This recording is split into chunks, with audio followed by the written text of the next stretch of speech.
Okay, hello and welcome to the Stampscapes live stream. I'm jumping on impromptu as always, but we will get some of these scheduled at some point in time. But I thought what we would do here, before I kind of move on from kind of the mirrored card format, is I thought I would combine a couple of the latest projects into one scene, kind of bring everything together. I've been doing a lot of experimenting. This scene right here was an experiment, but a lot of people seem to like it. But I thought we would combine this with a mirror card. So this is a really easy scene to do. And what I would do on this one, just to kind of make it a little bit more into a mirror card formatting. Hello, Diana. Good to see you. Is to bring the sun kind of lower to the horizon area here. So that's the only thing that I would really do on mirror card formats is a lot of the action kind of takes place a little bit lower on the horizon. When you start moving it farther away from that point, you don't see as much of that reflected area. So Diana combining a couple of these latest projects into one, kind of bringing everything together in a way before I kind of move on to different formats. Good afternoon, Sue. Good to see you. So, well, let's get right to that. Okay, so what I'm going to do here is I'm going to have kind of a sunrise or a sunset type of thing. Hello, Glenda. And I'm going to put it right down here. I could do my imagery first and then add the tones around it, or I don't know, could be kind of oscillating between the two. You can go with some imagery, then some color, then go with more imagery. It's really whatever you want to do. Knowing some of the kind of ink dampness blending issues. Sometimes it's better just to lay down some color first before you go in with your imagery. And if you do that, then your imagery will be nice and crisp over your surface, and you don't have to worry about kind of smearing around. Hello, Beverly.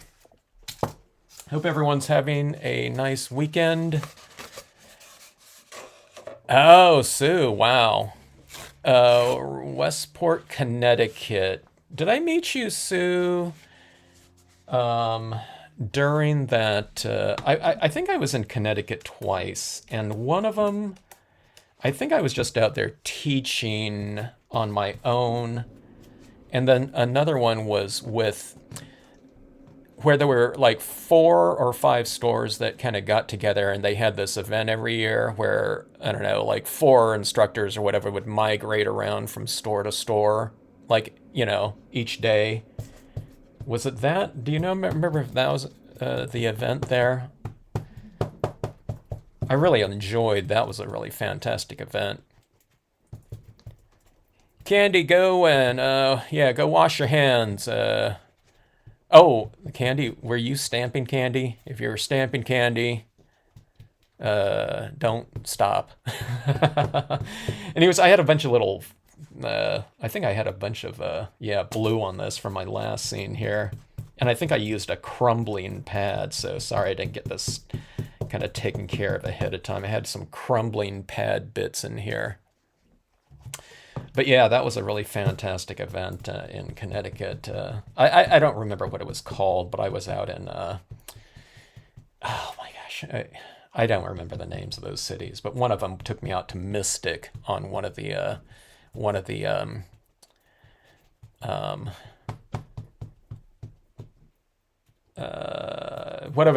stores on the tour. I do seem okay. Yeah, oh, yeah. What was the name of that store there, Sue? Gotta love the inky fingers, Candy. Embrace the ink. All right, now if you've just joined in, I'm going to be combining a couple projects into one. I figured, okay, well, sometimes while I have all that stuff on my desk, you know what I mean? It's just kind of best to take care of something at that point in time if I'm going to be experimenting around. So we're going to be combining this type of concept with a mirror image. I thought, with something like this, I'm going for a really striking kind of a contrasty, dramatic image, right? Well, that would be perfect for the mirror card type of formatting. The only thing I'm going to be changing around, I don't want these trees just to be coming right out of the water, so I'm going to put like a little rock down here. They're going to be coming out of here. And with these mirror cards, because a lot of the kind of the hard reflected areas are right down, kind of towards the whatever, the merger of the two different papers or whatnot, the silver foil and the top scene. I'm going to make this more into a sunset or sunrise, whatever way you want to see it. So I'm going to be putting the sun closer to that so you can see it right down here. When you start moving away from kind of the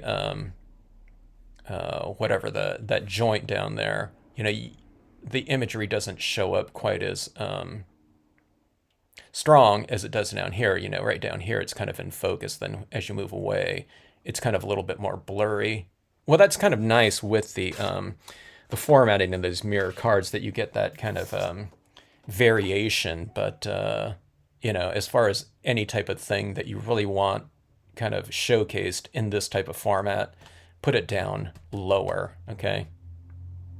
All right. A bus tour for stamp stores, huh?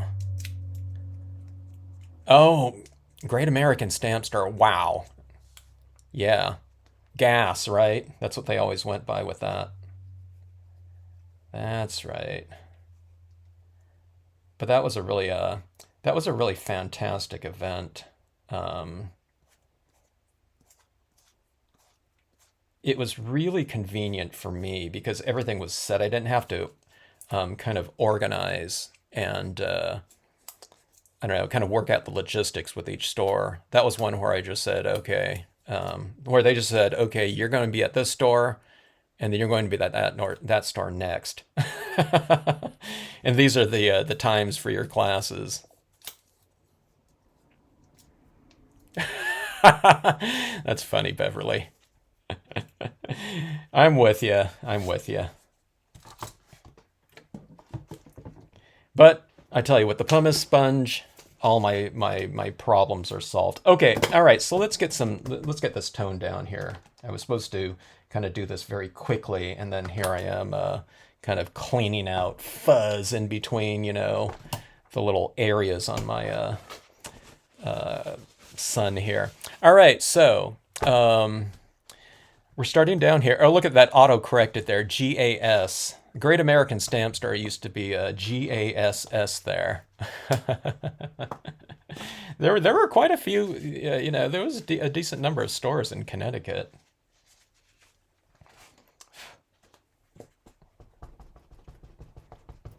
Good stamping state. Oh, I miss the stores, don't you? Don't all of you?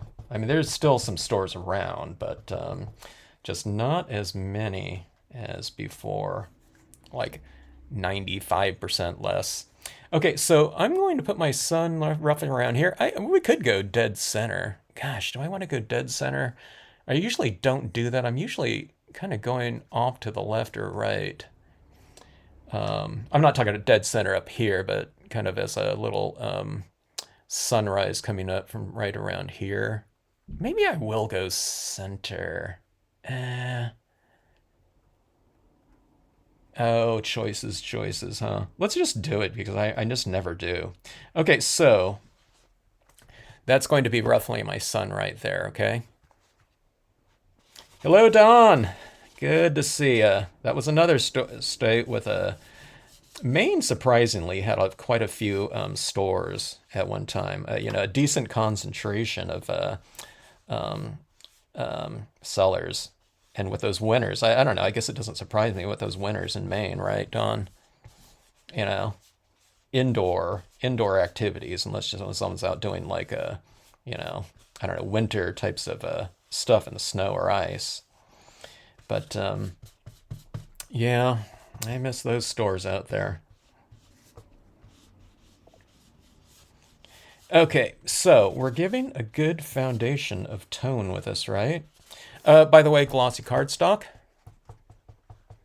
Aaron, I don't use the color box stylus tool anymore because they don't make them anymore. And it's just, as simple as that. I have them, but people can't get them.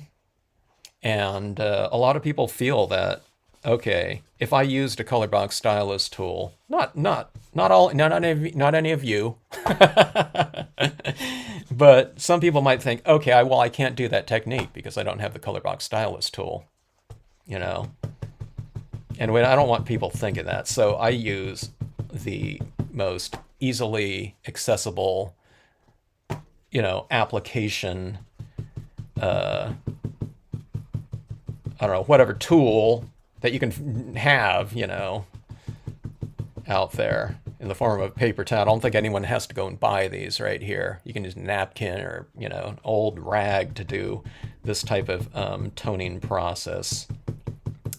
I've probably adjusted some of the things that I do, instead of this color box stylus tool, because I can get in a little more detailed areas with that. So I don't know, maybe some of the looks have changed slightly. Okay, so that being said, I do miss that color box stylus tool. It was one of those things for a long time. I should say, hey, if anyone wants these things, you better get it right now. And a lot of people did. But inevitably, people were like, oh, as soon as I was out of them, it was like, where can I get them? Panic with that. You can still find them out there, though. Maybe not the tips, though. The tips are one of those things that are tough to find. You got them at the good time, Aaron. I hope you, I don't know, stocked up on those if that was something that you're still enjoying. And remember, for me, those color box tips, they lasted, I don't know, 15, 20 years of heavy usage with me. But yeah, I don't know. In retrospect, maybe I should have bought 5,000 tips. I don't know. I probably would have been sold out of them by now, though, anyway. But you can always, you can re-foam your tips, okay?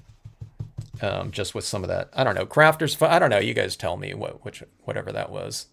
Hello, Cheryl. Thanks for joining in. But there's these color box stylus tools, but they're called something like, oh my gosh, I think they're green, but they're the same molded plastic, exact same thing out there. I forgot what they're called. Westbrook, Connecticut. I'm glad there's someone out there still, Sue.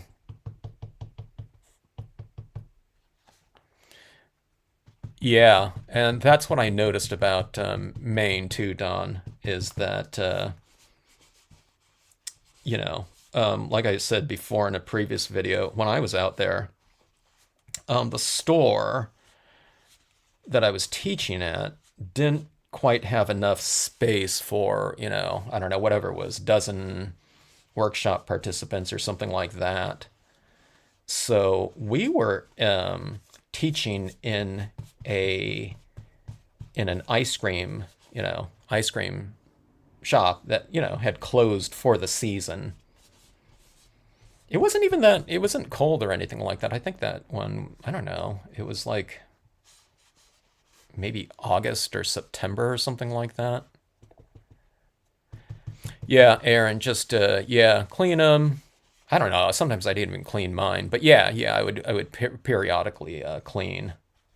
But just as long as and don't let them like completely dry out, solid and without use for a long time. Peddlers didn't. I guess they do. I guess what I heard though was it was a softer material to re-tip with, and for me, I liked a firmer tip than even what was out there with the the original things. The color box stylus tools, the foam tip had changed over the years. It went from a very dense, really super quality foam tip to a softer one, which still lasted a very long time and it was fine, but it just wasn't the same as the real early incarnations. So if there was something that people are replacing it with that's even softer than that, I didn't like that idea.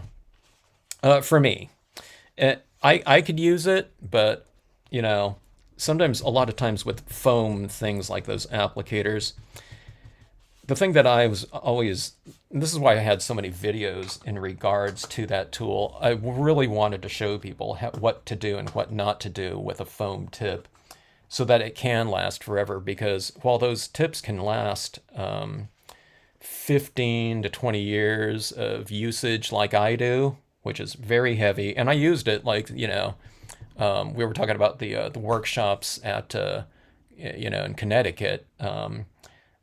A lot of these tips that I used them in workshops, So you got people using them that haven't used them before and with heavy usage. But, I was always there to show people what to do. But, I was using these tips for a long time.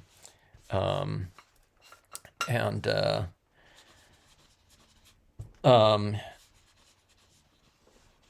but, okay, so those tips can last long. I almost forgot what I was talking about. They can also last for 15 seconds, if someone gets it. And then what happens is they start scrubbing with them, or they start dabbing down like this, and not a lot of ink comes off at first because it's not loaded up enough. And they feel that they need to start scrubbing with it. And then the tip, kind of tears in, like I said, 15, 20 seconds with their first application. It happened all the time. Not in my workshops or anything like that, because I was always demonstrating what to do and what not to do. And I always started them off with the re-inker fluids too.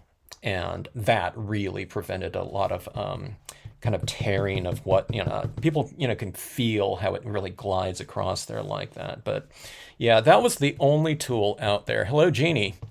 That was the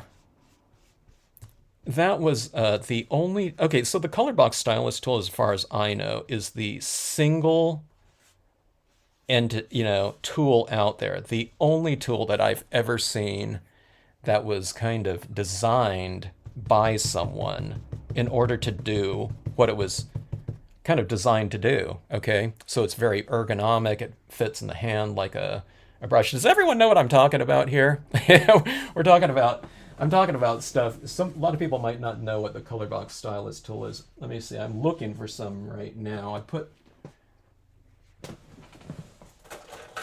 Here, this is the color box stylus tool for those who don't know. And these have these different foam tips on there, and you just take off the foam tip. You can replace it with another one like this.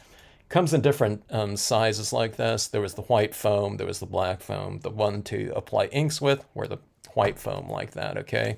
Fits in the hand like that. Very ergonomic and whatnot. This is designed by Colorbox like that, okay? There are other tools out there. This is a tool that's made for this, okay? You see these other types of peg type things that are straight down that go at a 90-degree angle. We don't do this. That's why paintbrushes aren't designed like a peg like this, okay? And there's other like dauber things, and those are good, but they're good for like a daubing type of application of ink. Really great for certain things, okay? But if you're doing like this, where you got a lot of repetition of movement, that's not going to be, very comfortable. So, with a much more comfortable kind of application of tone, you're going to get a much more graceful end result. So that's what I really liked about those tools, is that it was really conducive for a really graceful application of media. That just doesn't exist out there, because most craft companies, Colorbox got big enough to where they can have a mold like this, a die thing made for whatever that plastic injection type of process that you do. Most craft companies can, this is extremely expensive to make right here. The dies for these things, I don't know what process it goes through, to fit in the machine to do that. So most of the things out there are just kind of repurposed tools, that you can use for something like this, but it's just not really designed for that. And so for me, something like this, this is a really ergonomic thing right here. You know, the paper towel is something that's been designed to absorb moisture, right? So if things that can absorb moisture have a much better ability to transfer that moisture out of there because they took up so much moisture to begin with. Other things like synthetic paint, brushes and things like that with fibers, those things wick moisture. So like polyester, if you're wearing polyester, out on a hike or something like that, it wicks moisture, sweat away from your body so that you don't get cold. Okay, so, the natural fibers or just things that kind of retain moisture are better typically for the transfer of moisture like that. So rags, not polyester rags, but like cotton rags. If someone had like an old t-shirt, that would be like the perfect applicator for that. And this is very comfortable in my hand, kind of moving it around like this. Anyways, that's the whole kind of my, talk about that type of thing. And I believe pretty strongly on that because I don't want people to be doing kind of repetitive movement with a very kind of non-ergonomic type of tool for that movement. Okay, now some tools are out there that are great that are just meant for like single layering of tones or something like that. But if you want to get like really rich tones, kind of like a real painterly type of thing, then go for something that's a little bit more absorbent. And, you can transfer a lot of media in a quick manner. Okay, let me see. What did someone ask about? Let me see. I thought someone asked something. If I missed something out there, just kind of post it again. Yeah, Donna, I did a video on those tips right there. I don't know, Donna, did you have the kit one? This is the tool set that everyone bought when these things first came out. And it was such a cool kind of thing. It was something that was, it's a kit that was made specifically for rubber stampers, so everyone bought it. And if anyone used it, I never met them, okay? Because it was kind of designed really not as an applicator of media, but to be stamped out. You stamp out those different shapes, but stampers weren't really interested in stamping out like a little heart or clover. Every time I start saying this thing, I start thinking of Lucky Charms. It's like hearts, stars, and clovers. In that kit. But everyone had it though. So a lot of times when people saw me using it that way, they thought, oh, I have that. I'll have to go and, pull that out of storage or whatever. No, that's color. Clear Snap. I thought they were going to sell their company, and then when they were saying that they were, going out of business, they said that they were going to sell that, but they weren't going. I don't know. It was confusing, but they weren't going to sell the color. The Clear Snap thing. Yeah, and one of the reasons why they went out of business is because not very many people were buying that stuff. So you know what I mean. No one's going to redo that type of thing. And with all the stores gone, I don't know. I'm just glad that we have the tools that we have these days. With a lot of stores gone. That's a good idea, Candy, there. That looks like a good idea. Yeah, a lot of people. Okay, so that being said, like one of my tips right here is really hard and crunchy, okay?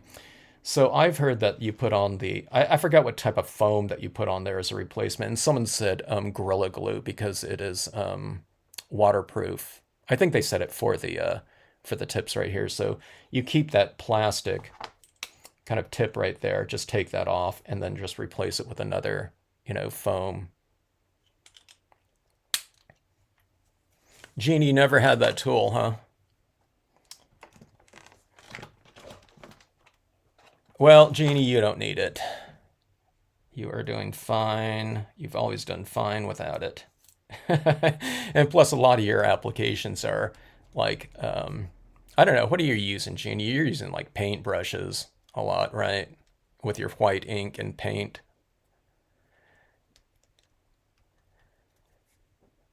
Yeah, paper towels, candy, I don't know. It, now, paper towels, I mean, that was what we were all using before. It was stuff like that. I knew people using Nerf balls. Yeah, this is back in the, boy, like late 80s, early 90s for their color application. The most common thing, though, I found back when were makeup wedges. Okay, people did that, and I have like a video or two of using the makeup wedge. This right here, the makeup wedge, this was the material that the color box stylus tools actually were made of. That really super dense foam, very springy, resilient factor. The other ones, were a little bit more. They were less dense than this one. So in actuality, these are really great in terms of the thing. Just when I'm using it, you just have to kind of squeeze it like this all the time. Some people started doing stuff. There was like came out with a stick that had an alligator clip on it, or I don't know. There was stuff like that coming out, but when I'm doing something like this, I mean, this works for me. I could do this just fine with this, but I find that I'm pinching this a little bit more. Okay. So if I'm doing this for, I don't know, whatever, 15, 20 minutes, I just find this to be a little bit more comfortable for me, because I'm not pinching anything. But I don't know, you just kind of play around with it and see what works best for you. Okay, let's see. Okay, now I'm going to stamp out my cloud with sun here. And I'm doing it in a dark brown, okay? I just need something to hold up against all that tone in there. I'm going to be stamping it in this area right here against yellow. So let's make it a little bit more graceful in terms of the perimeter here. Okay, so sky figures, you just wipe it off like that. Wipe off a pretty good amount of it. I mean, it depends on the size of the stamp, okay? So that the area on the perimeter is drier and thus lighter than the center area. And then you'll get this much more graceful kind of transition between the image and the perimeter area. Maybe if there's nothing there, or I'm going to be using the clouds in there, okay? So here's my little sun here. I kind of put my finger roughly where that center area is just for reference, and you can do it whatever angle you want. This is going to be kind of like something either dropping below the horizon or rising, depending on how you want to see it. Yeah, it's a really good foam, isn't it, Debbie? They're really fun. And I mean, how much are these a pack? It's like I don't know, is it $2 or something like that? And you can use them again and again and again too. So, there's a lot of good materials out there, and a lot of it is kind of like household item types of things. Hello, Crystal Fire Creations. Good to see you.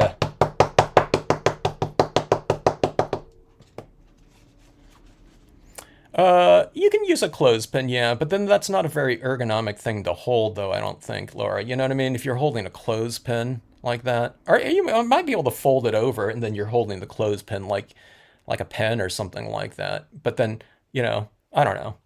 The best thing is to try it out. The thing that works best for me, though, might not be the most comfortable thing for other people.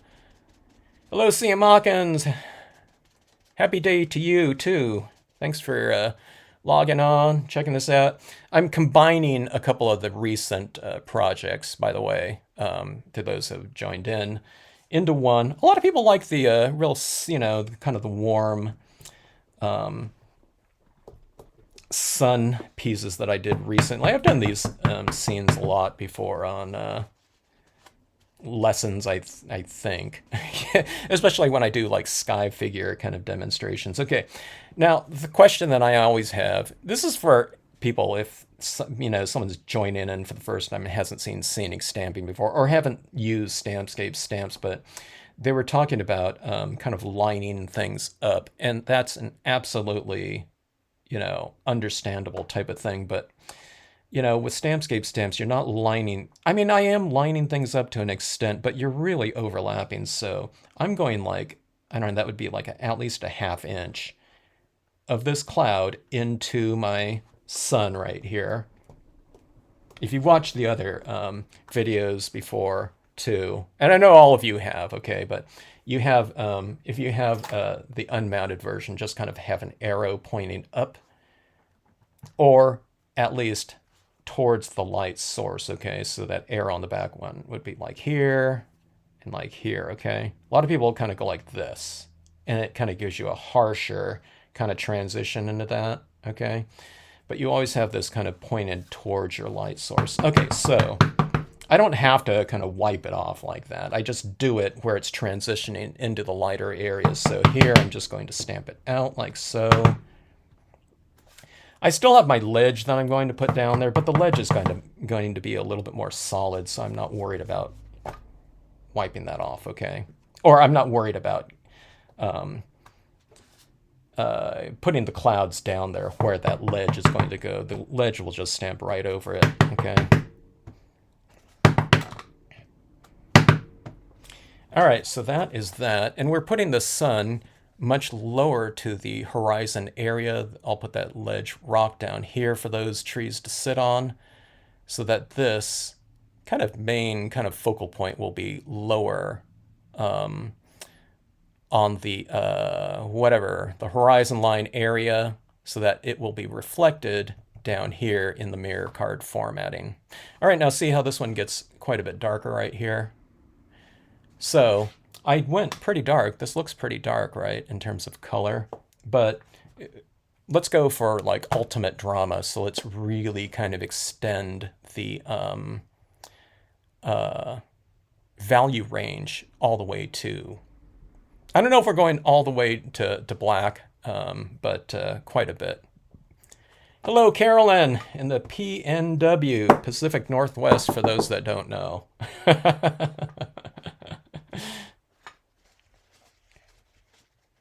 What's your weather up there right now, Carolyn?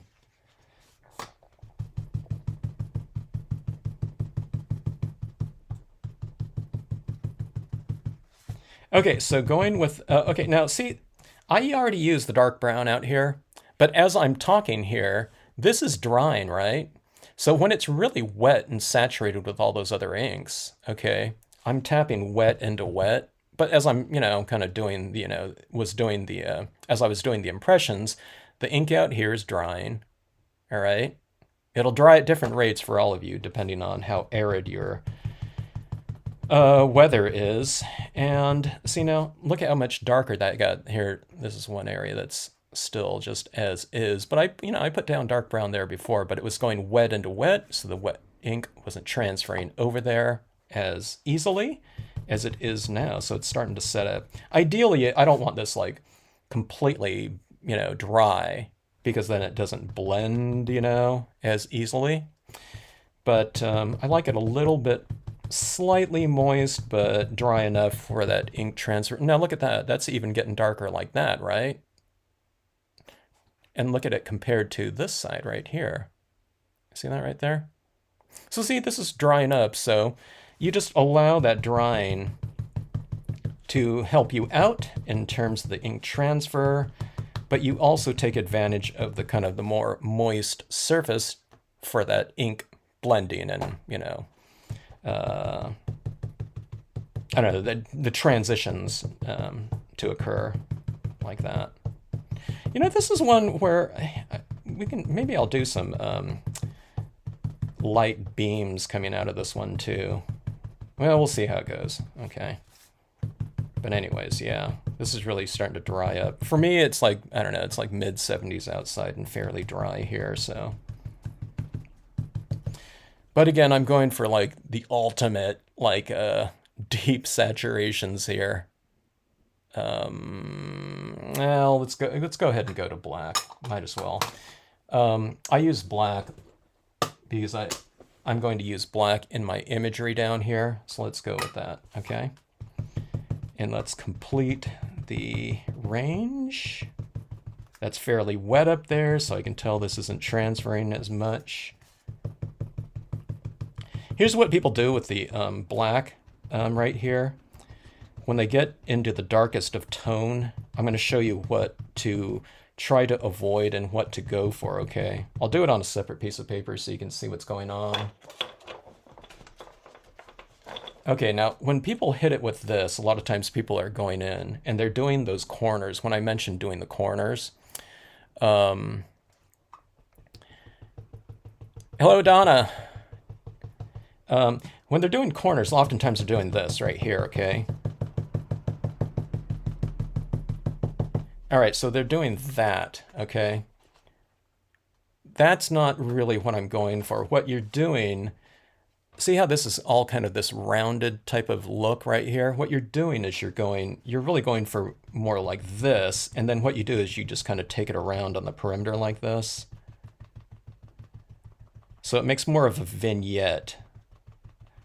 Unless you're purposely going for like something like a photo corner, type of thing like that. So kind of transition it like this, though, if you're going for more of a vignette. Okay, so see, as I take this, I'm kind of going a little bit more off my page, or just think of this round type of thing like this, but also transition it like this, where you have those lighter shades in here. Okay, so I'll show you what that looks like on here. Okay.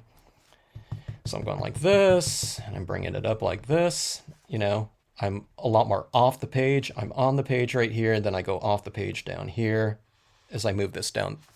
Let me see, here, and I'm kind of going like this, but in a tapping motion. I don't know, I guess I could go like this too, but you see what I get? You get the motion like that. But then you're also doing this transition area out here. See this right here, where it's like dark to light right here. It's just not that solid black like that, okay? Breezy and sunny. All right, so adding that in. Now this looks fine to me as is. This looks nice and dramatic, but do you see those things like that? See that kind of that rounded edge like that? Okay. But let's push it right now. See, I start losing that cloud imagery right in that super dark area because I've stamped it out in dark brown, but here I've gone into it with black. We can still see it, but let's just push things because I'm going for like the ultimate, type of kind of value transition like that. Okay, so let's go with this, with black, okay? And I'm not going like way in here, although you could, but I'm going about out here in the perimeter area. A lot of times when I stamp out my cloud, I stop being able to see it like out here because I've stamped it in a much lighter tone, but there's, see, black out there. I don't know, I could go in a little bit more. Let's go in a little bit more. So you're transitioning kind of the depth of your scene with the use of different values. It's going from light to dark out here, just in your color applications, but you can also do it in your impressions too. So it's lighter impressions in here and darker impressions out here, although it's just two colors of impressions. One was dark brown and this one's black, okay? So you see that black out there? How that really kind of pushed depth like that. And then you can go in here with, additional black if you want to. All right, so, okay, so this one's going to be, I'm going to tweak this a little bit more too. And let's hit this a little bit darker up here. Again, now I'm thinking about the mirror formatting. Not that you have to do this, everything is kind of, you don't have to get all dark like this either. I just want this to really show up kind of in a very stark manner, especially for this, demonstration purpose like this. Down that water area like that. It's kind of interesting. One of these days I should just do like sky. I don't know what that would represent down there. It'd represent just this kind of this very still body of water or something like that. Or you can just do something kind of, I don't know. some, I don't know, whatever, celestial, or, you know, I wouldn't call it an abstract or something like that, but just, I don't know, something not grounded. It is sort of a stippling effect. It's definitely a transitioning effect for those colors. Okay, so let's see here. All right, so I went pretty harsh down below there on that base area. Where did I go? Oh, here it is right here. I was looking for this everywhere the other day. When was it? 2 days ago when I was doing that scene. It was mounted on my tack and peel right there. So I have this right here, okay? And this is going to be stamped right in here. I really need to clean off my tack and peel. You can't even see through it at all. Okay. And this is barely sticky anymore. Okay. You just wash this off. See how dusty it gets, you know? At least on my table it does. All right, so let's go for this. You wash off that tack and peel, and that, you know, if it's ink stained, that, you know, the ink stain might not come off, but it gets so sticky again. It's like brand new. All right, do I have enough ink on my black ink pad? I re-inked about 2 weekends ago before I was teaching my classes. Let's not take a chance here, okay? So let's add a few drops like so. Actually, yeah, because I want to get some really strong impressions against all that too. So be mindful of that anytime you get like that degree of saturation right here. I was telling someone that didn't get a really good impression with their imagery on top of Memento inks too, because Memento inks are thicker than Marvy inks. So what they did was they took their impression and they stamped it down there in a very wet surface. And I could tell it was one of those things where they stamped it down there and they pulled it off too soon, because I can tell, because it gave a real blotchy impression where it was puddled up not only on the rubber, but it was puddled up on the surface like that. So it works like a vacuum. And when they pull that image off, it didn't allow time enough for that imagery ink to transfer. So, just watch for that. In other words, you can just let your inks set up for a couple minutes before you do your imagery, or you can heat set a little bit. Have a good dinner, or whatnot, whatever you're eating. Thanks for logging in, Debbie. Okay, so here's this right here.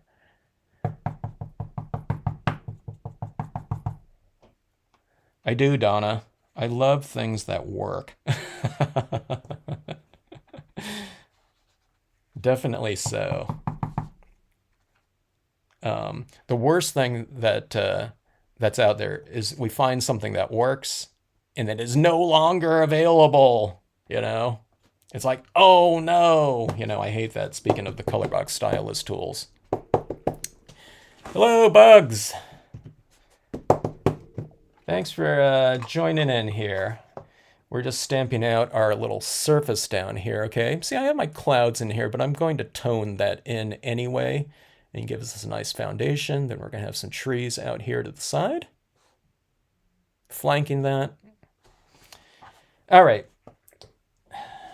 Paper towels, speaking of things that work, okay? I've definitely gone back to kindergarten with the paper towels, because it is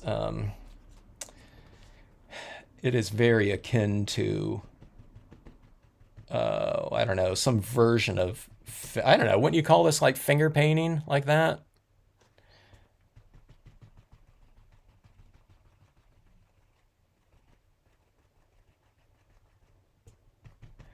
Okay, so adding in some tone. No, I'm not worried about, I'm going to largely tone this base out, okay? I want a nice kind of foundation for that transition into the water area.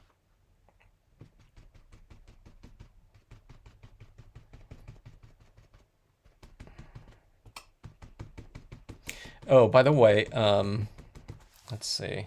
The story on the Colorbox Stylus tools to follow up with that is I didn't have the idea of using the Colorbox Stylus tools. I was at this store in Mesa, Arizona, and I was using the Tonal Applicator, if anyone knows what that is. Hello, Theodora! And I was using this thing called the Tonal Applicator. It's a stamp that adds this tone in, okay? And someone said, hey, Kevin, have you ever tried like the Colorbox Stylus tool? I don't know if they said that, but they were talking about the Colorbox Stylus tool. But they had the black tip on it. And then when I used that, you know, when I went like this with it and used a little bit of ink, I thought, okay, that's the future right there. And then, you know, I was using it, and you know, they sold those tips in like packs of 3, okay? Because people don't need a lot of oval tips if they're going to be stamping ovals. But when I was at the Puyallup, I am early tonight, Karen. I thought, okay, let's jump in a little bit earlier this time, so if, you know, people are in Europe or whatever, UK, you know, don't have to be on at like 3 a.m.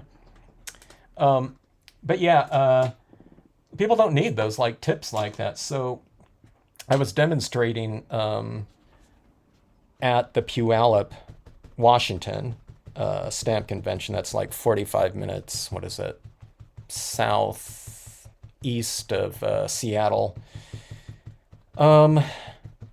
ClearSnap happened. The guy from ClearSnap was based out of Washington. So Joel, the one of the guys there, main guys there at ClearSnap, saw me demonstrating. He didn't talk with me then, I don't think, or maybe he left me a card or something like that and said if there's anything. He never saw them used like that before. And he said, if there's anything I could do for you, just let me know. And there was something that he could do for me, and that was, I said, hey, can you sell me some of these like in bulk or something like that? And yeah, what is it, midnight for you, Theodora? And then he said, yeah, he goes, fine. He goes, yeah, we can do that. He says, if we don't have to package them up for you, do the packaging, you know, we can have this bulk rate. So I was selling tips in like packs of 10, say, for example, you know, being sold as an applicator as opposed to a tool to stamp out, you know, ovals, hearts, you know, stars and clovers like Lucky Charms. Okay, so this is going to go out here, okay? My trees like this. And we'll have some out here. That's pretty late, Donna. Oh. Sorry, what happened to my black pad? Okay, now on this one right here, I embossed my black imagery. I'm not going to do that one on here because these trees are going to represent... I don't know, I guess you could emboss it. I'm not going to bother embossing, okay? Maybe we can do a compare and contrast, I don't know.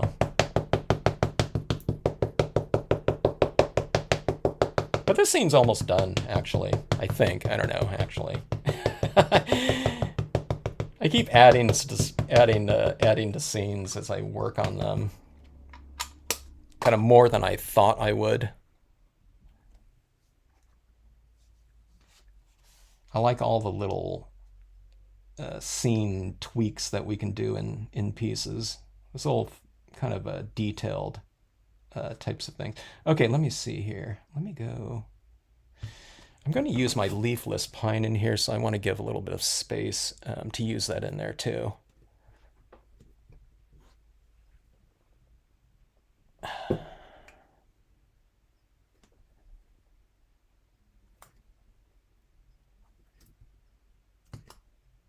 I don't use the Stylus because I mean, I would say 99% of all the stamping that I do it in a video format, okay? I don't know, maybe we should do one once in a while, just for old time's sake. But again, I like to use the stuff that people have available, not stuff that's been discontinued for 2 years that are really impossible for people to find.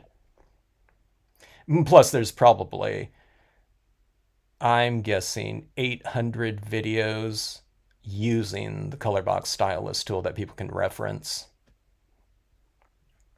Now, if you're asking me, do I feel like using it, once in a while, I guess I think about it once in a while. Not too much though, you know, because again, I would say that I can do with a paper towel 90% of the things that I could do with the color box stylus tool. The color box stylus tool, though, this is really good for getting into very small areas like this because I can just use the edge of it or the tip or whatnot.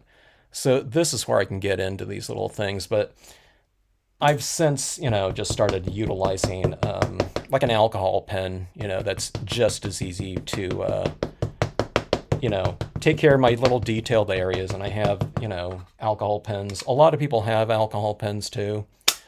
You don't have to have a gazillion of them, but you can get a lot of that done with just something like that. Okay, let's see. All right, let's go for a much taller, higher version here.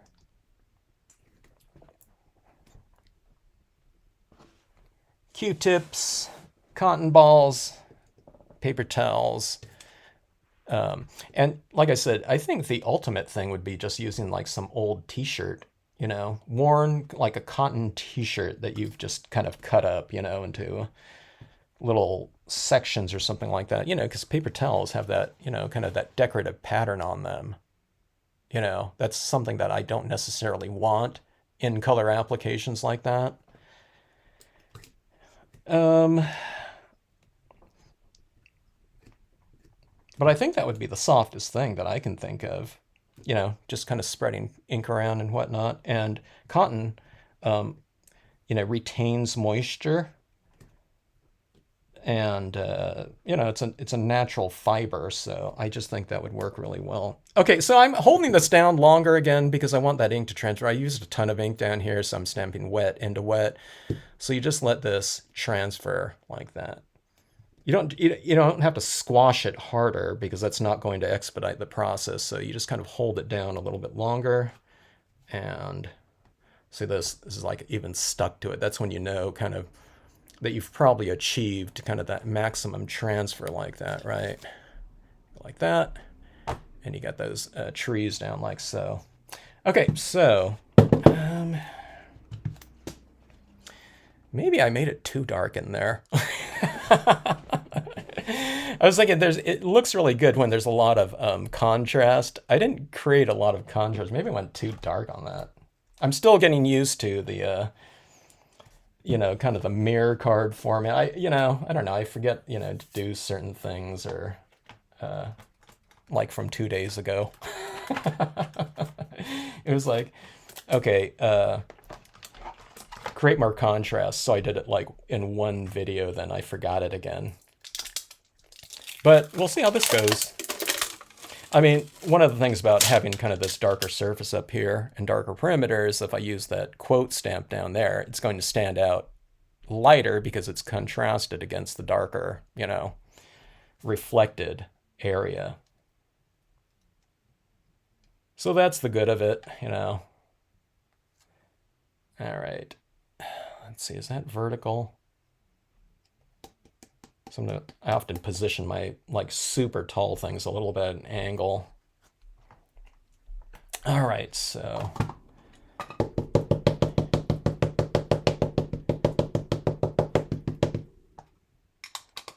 lot of times I make my dead trees taller than the live ones, right? In theory, kind of the older one got taller, subject to, lightning strikes and stuff like that. Let's see, where do we want to go? Let's go up here. Like that. Let's go all the way to the top. Could be a bonfire. For wildfire. Yeah. Fire in the sky. That's what a lot of sunsets look like too. Okay.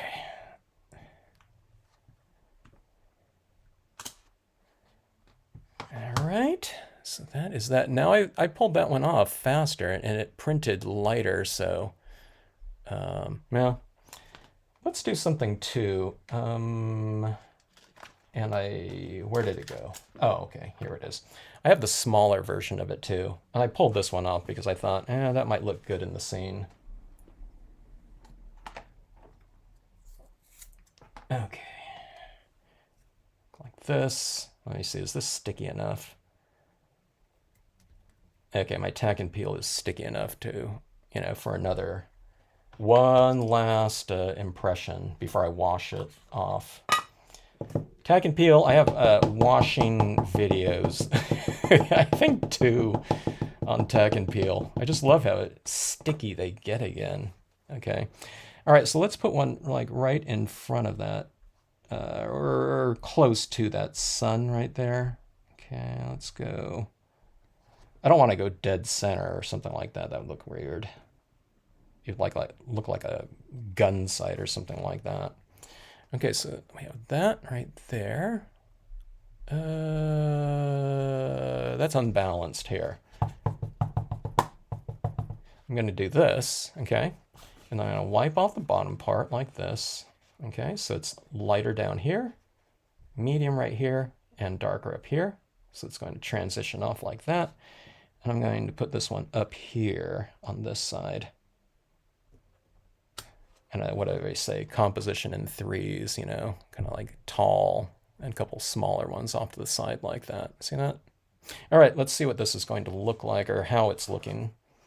Remember, because it's all part of this composition like that. Oops, my camera just did this massive exposure change right here. Let me see right there. Let me see how this goes. Okay. All right, there we go. I don't know what it thinks. It thinks it's looking straight into the sun or something like that, my camera. But look at that. Boy, that now it really looks like a fire, huh? Like that. Okay, so I'm looking at this right here. Look at my camera's going nuts right here. I don't know what it thinks it's doing. It thinks it's looking at like a fire. Okay, now see this area right in here? That's reflecting this really dark area in here. So I think I will go for a couple impressions out here in the darkness. Okay, and then we'll do something right down here. Wow, that is really dramatic. I'm almost feeling like I might stamp out like a quote stamp up there and not have it down here. It would look really good. I've been doing this one a lot with like gold, like this color scheme, endless gold, brilliance ink like that. Okay, so let's go with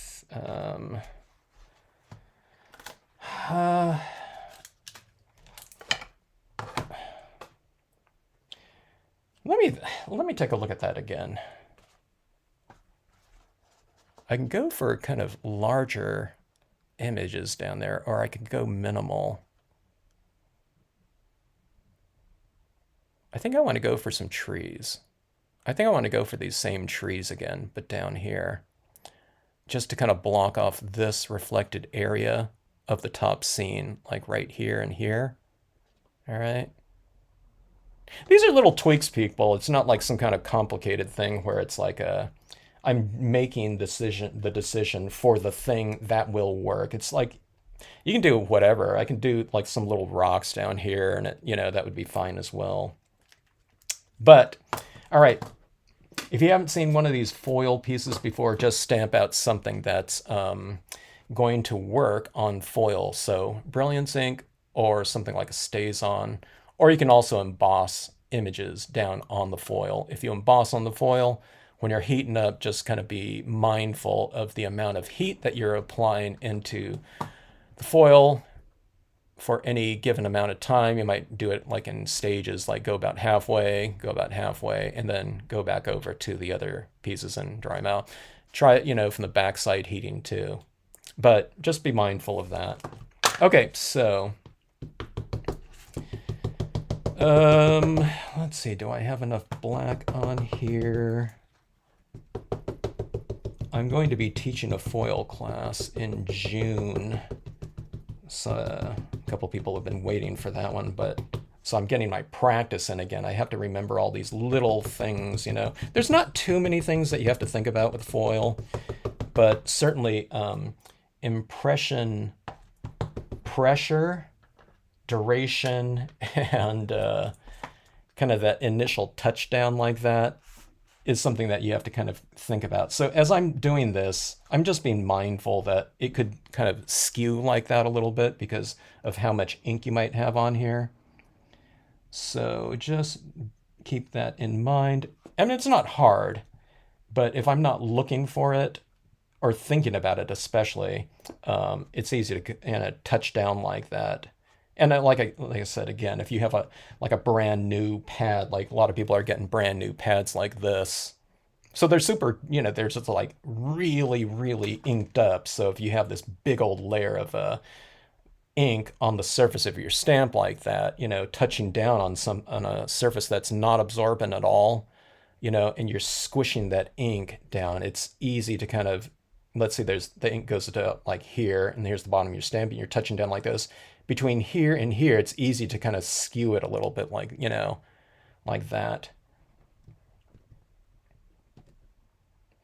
But I mean, it's not hard to do. And then see, I just kind of kept that down there for a decent amount of time for that ink to kind of transfer. If you're doing it with stays on, it's probably like you go like that and you pull off and it's, you know, it's ready to go. Yeah, you can use a branch from anything in the foreground there. I'm doing this like I'm just doing a larger piece like this to kind of frame this bottom part off a little bit more though. And it'll hide kind of that reflected area down there just because this got so dark on the sides. Actually, it's not, it looks like it's getting lighter like that, like on that side like that. Okay, so just, you know, stamp, hold, transfer, setup, etc. And remember, if you haven't seen me talk about these foil pieces before, just spray seal these down after they've been heat set or allowed to air dry. Hello, Annie. Yes, we are on here. Thanks for logging in, checking it out. Hey, I got some really good impressions. Sometimes I get, you know, not quite as good impressions. Sometimes it kind of, and I does a thing called fisheye a little bit, where it's a little bit kind of, look at my camera there.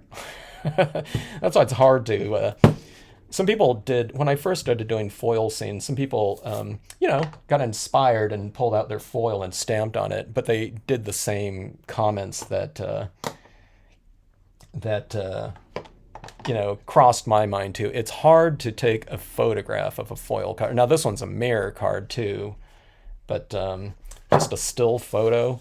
It's because when you take it straight on, you know, you're always in the photo. Or if you hold it at an angle, it's catching a lot of glare. So the thing that makes these cards just so dynamic is also the thing that kind of makes it hard to, I don't know, kind of share in an online format with all those different types of issues that are kind of occurring like that. Gosh, you know, see that? There's so much card contrast. My cameras, I don't know why it's having such a hard time with this one. Let me see if I zoom in here. Okay, that's better. Right there. But look at that. Okay, so see these foreground trees like that. I'm missing something down here, huh? I need to go with another tree to contrast against this area up here. Or let's put in some those rocks that I was looking for last time that I found. Let me see. Where did they go again? Oh, okay, here we go. All right, so these are the rocks that I needed on my last scene. I went crazy with my smaller versions last time, and I had to remove off half of them. Yes, it didn't look, it just looked too crazy. It looked like a little kitten or puppy had, walked through like a, you know, dropped a bag of flour on the ground and walked through it, trampled through like, several times.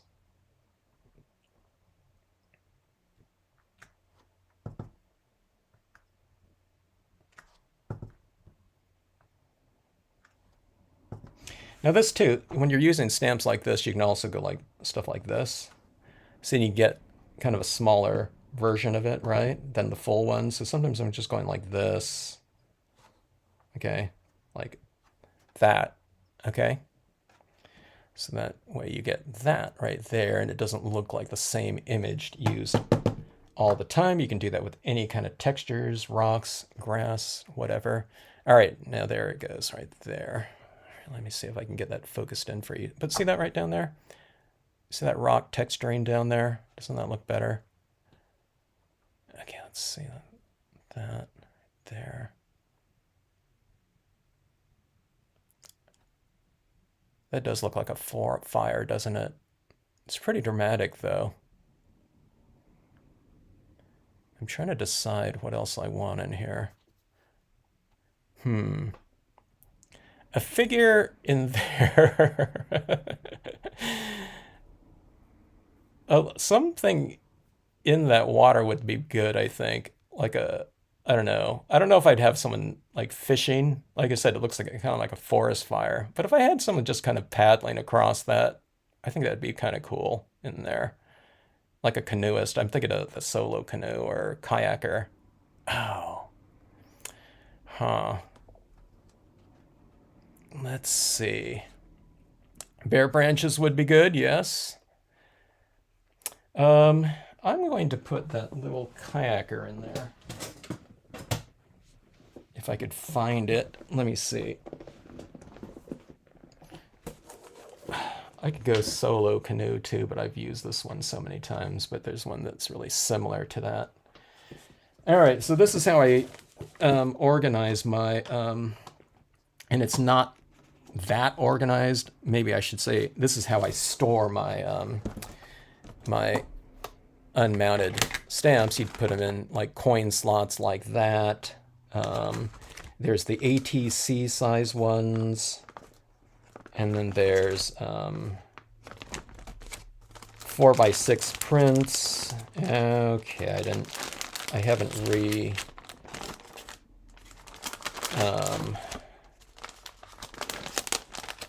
stocked this. I have my stamps somewhere in a pile to be I put back in here. Now I don't have mine organized, but sometimes people do like a little cutout and then they'll stamp that stamp and they'll make an impression on it and they'll put that sleeve in there so they know what stamp goes back in there, and they'll have a stamped version of those different images, and they just go right back in those sleeves like that.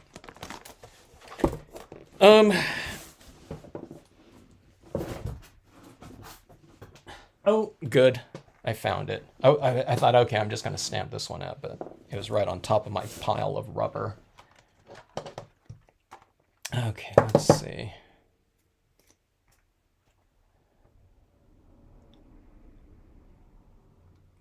Okay. Brilliance ink again.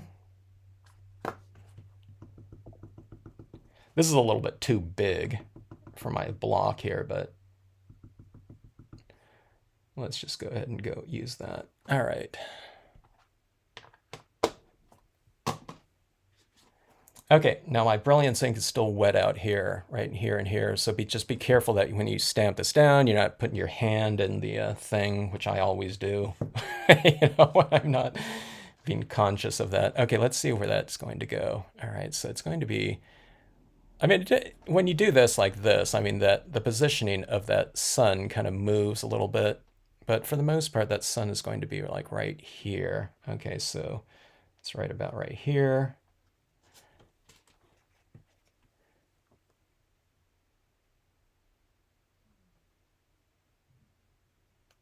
All right, now this is the one that I would, that I really don't want to smear. But even if I did, all you do is just wipe it off.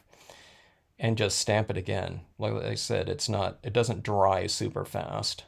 You can heat set it super fast, but even after you heat set it, you can wipe it off, it'll come off, and you can stamp it again. This only gets set when you really permanently when you spray seal it. All right, so there we go like that. Yeah, I think everyone can do that scene right down there, right? A lot of people think these cards are like super complicated, but all it is just the merger of, some of their scene up top, with that down below like that. So there's our little character like that. Okay.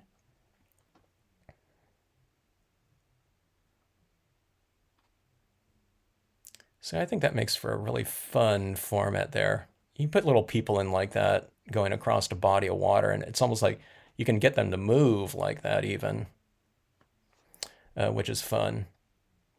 Okay, now, yeah, let's do it. Okay, I picked out a quote, one of the quotes that I really love for this type of, I mean, this quote can go in with any scene, but especially one that's like super colorful like this, and that's, nature always wears the colors of the spirit. So this one will go, I'm going to put this one up in the sky. Actually, let me take a look at it again. Okay, so if that's like that, if I put that right up here, okay, it'll stand out up here, but the reflected area is like down here, so I don't think it's going to be kind of obtrusive in terms of the reflection. I could put it floating on the surface of the paper. Oh my God. So here's the thing I've never tried too.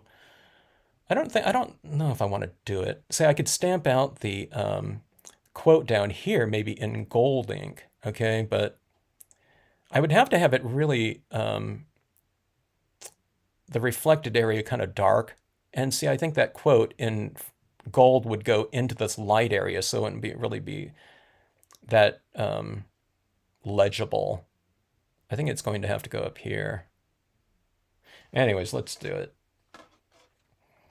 But I'll have to keep that in mind, kind of metallic inks for quote stamps down in the reflected area. Yeah. A bear looking for fish, deer, heron. Yeah, those would have been good. I could still do it in the foreground. Well, I don't know. I didn't create stuff that's too large. I mean, it could have been a foreground area like that, But I think with that little figure in there, if I put something like a bird in there or something of that sort, it would look like the figure in relation to them might look like a little toy or something like that. Not that it can't be. You would have to wipe it really fast out there in Arizona, Laura. When I was out at the convention in a, yeah, the moose would be good too, Donna. When I was at the convention in Arizona, in Mesa, when everything was like drying like 10 times faster out there, for me.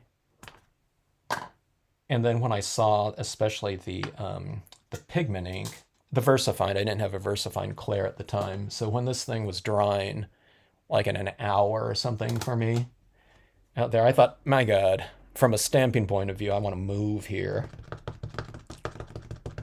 It's not great, so much great for the foundational colors when I want to blend in like that, but just having things dry so fast without having to heat set or anything was, I don't know. I loved it. Okay, every time I use this gold, I have to re-ink this pad. It's like the price we have to pay for certain types of media looks and applications. I love this gold from the brilliance and the fact that you can just stamp it on anything and it'll dry without, embossing or something like that. But man, this is different. You don't have to do this for like black or silver or anything like that. It's just, I don't know, it's just the gold as far as I know. I mean, there might be other brilliance pads. I don't have that many of them. But there's something to this one. So get this down there and really get kind of that nice flat application Not necessarily for other types of images, but especially for text. You want text to be, pretty uniform. Okay, so I'm kind of doing this. I'm kind of, pressing it into the surface of that pad as well. So be mindful of that. Okay, let's see. All right, now this is one, especially in a live stream. I just hope I don't stamp this out like completely crooked. I stamp them out crooked all the time, or at a little bit of an angle, skewed. I don't want it to be stamped out like a 1/4 inch though. You can rub it right off the foil, but not necessarily off, the cardstock. Okay, let me see here. I should stamp it out, do a test print, but let's just do it. On this one right here, I mean, it'd be kind of cool to emboss, your to do, an embossed, metallic up there if you want to. Could kind of pop out a little bit more, I guess, for attention. All right, that's as smooth as I'm going to get it. Okay. My hat's always in everyone's way when I'm leaning over doing these word stamps like this. Okay, let's see. Okay, now not only that, my tack and peel is completely, I can't even see through it. Oh well.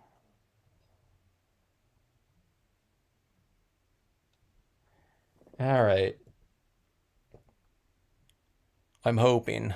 Fingers crossed. And then if it's skewed, then so be it. It was meant to be that way, right? Okay, now really allow this ink to transfer. It's not, you don't have to hold it down as long as, something like the foil, but, good idea to let it set up a little bit. Okay, that's pretty good. Not too bad. It's going upwards a little bit like that, okay?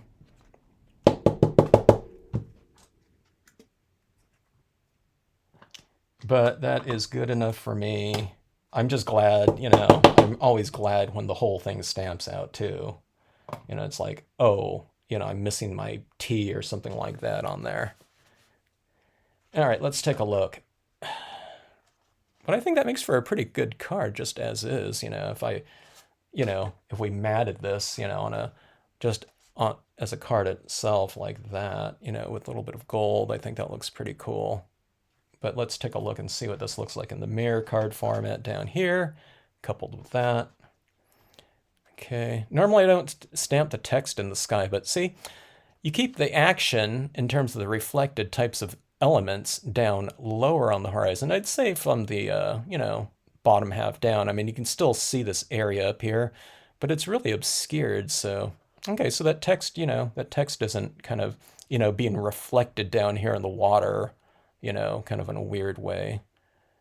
And I guess that element of the text out there. All of this stuff down here, I mean, this is the stuff that I really like about this silver cardstock and pairing it with what, the other things that we're doing down here is, depending on the different light that's on here, you get these different types of reflective qualities down there. But it's kind of nice having this other element up here that's also kind of varies with the, the different lighting that you have on it. It almost looks three-dimensional up there too, I'd say. And that's kind of cool. Okay, so we have that. And I think I'm going to do something here. I'm going to put a little bit of a white reflective splatter in there. I cleaned off my brush in anticipation of that. It might really look like a forest fire if I'm doing this with like ash kind of falling out of the sky. That's not what I'm kind of intending here, but as far as what it represents, I just want a little bit more contrast throughout the piece.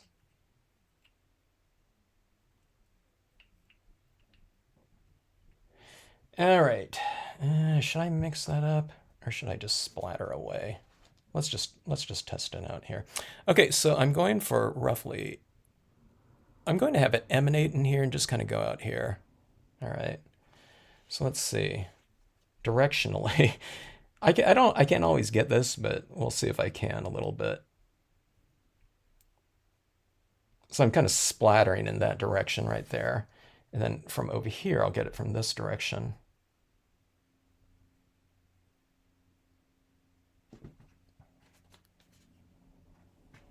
I'm covering up my quote a little bit, you know, because I don't want, although those, well, those are sans serif there, but all right, so that's what we have here. Okay, a little bit of textural change in there. It's strange on that splatter. It looks like everything kind of splattered really uniformly like that. Oh, I forgot we were mentioning, one of the things I was thinking about was doing some light beams coming through here. Maybe that will be a cool element. Let me see.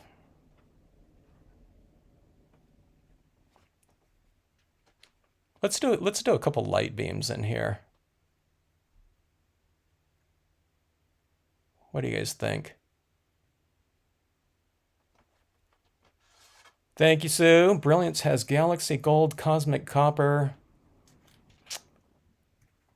And some of those, let's see. What were those? What were the colors that were being discontinued? There was a blue, right? Okay, now I need to heat set this before I do these light beams in here, otherwise it's going to wipe away.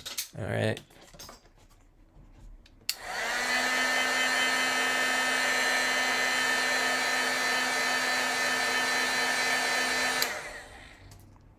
Okay, I don't know if I heat set that completely, but I didn't want all of this to kind of just start warping and whatnot before I get it kind of situated. Should I do the beams before I mount, or should I do it post mounting? If I get this mounted here right now, if I start running my papers across all that, that might smear. I can heat set this, but let's see. Okay, let's have some beams coming across here, and then up in here like that, and like that. All right. All right, let's see how this looks. I think this'll also kind of reinforce more of like a time of day situation than a forest fire as well. Well, let's see. Okay. All right, let me just grab a couple of these pieces of scratch paper. I need to take a class on ripping.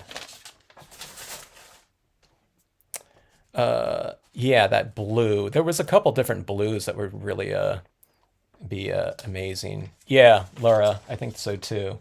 All right, so let's come across this way. Now here's my question here. If I go down straight down here, then that would have a beam going like that, right, in the reflection area. So maybe I don't have the beams.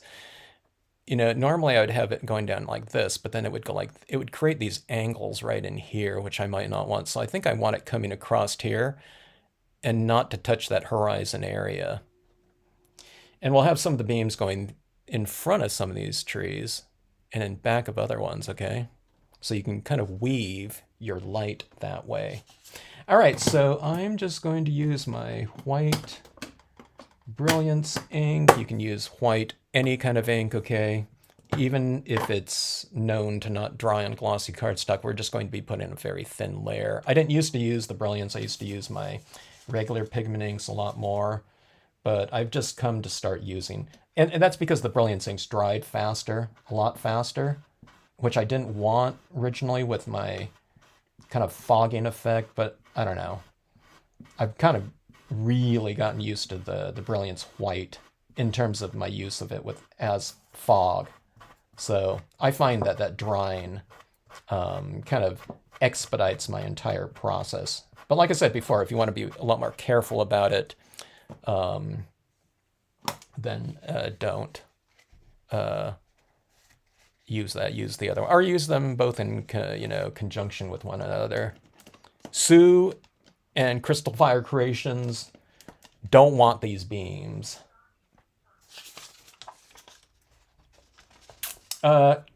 You've been outvoted.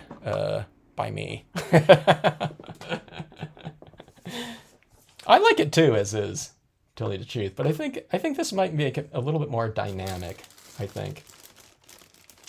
We shall see if that is so. It could, you know, the worst that can happen is it could, you know, absolutely ruin it. No, I'm just joking. But, you know, I don't know. Yeah, the worst that can happen is no big deal. So, in the live stream, not so great, you know, if I ruin something, but let's see what happens. I mean, have I done light beams? I don't think I've done light beams in a mirror card before. I think I would, but I haven't thought about that aspect of going down on the horizon line though before, so I'm kind of thinking I haven't, but I don't know. I want to try it out and see what it looks like here. Okay, so I'm just adding a little bit down here, see like that? I mean, you can't even see it, right? But that's a good rate at which to add something that you're unsure about. So again, light beams have kind of a central vanishing point. Now on this one, it's easy because I have that sun right there, but sometimes you're just doing it from a general area within your piece. So kind of keep that uniform, okay?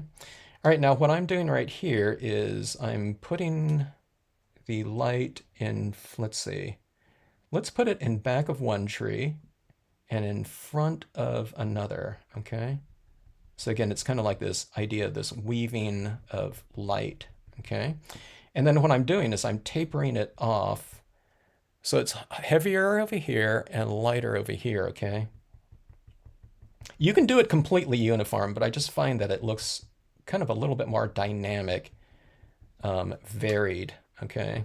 And irregular too, you know, so you can go something like that. Look at that light coming through there. Now I'm going to lighten this up too, like this, with some a little bit more pigment ink in here. But see, it's in back of this one, in front of this tree, like that, okay? And let's take a look and see if that even reads down there in the water, okay? And I think it does pretty well. So let's see, let's go and kind of vary the width of your beams as well. And I just think that makes it look quite a bit more dynamic. So see how thin this one is right here. So again, which part of this cotton ball did I use? Okay. This, I'll do a really faint one. Okay. Take a look like that. See, it tapers off towards like nothing out here too.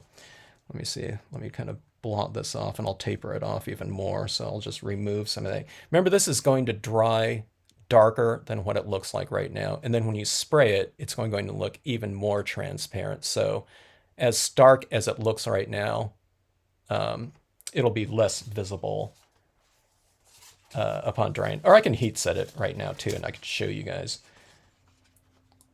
Let's see. Okay, let's go like this. Now this one's going to be a pretty wide one, okay, like that. But let's do it like super light, all right?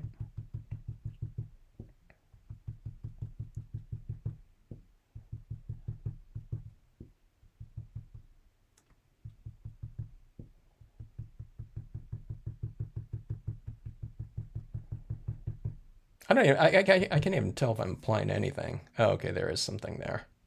And sometimes too, on these beams, you go a little bit heavier on the top of the beam than on the bottom of the beam, or you know, vice versa. I usually do it on the top.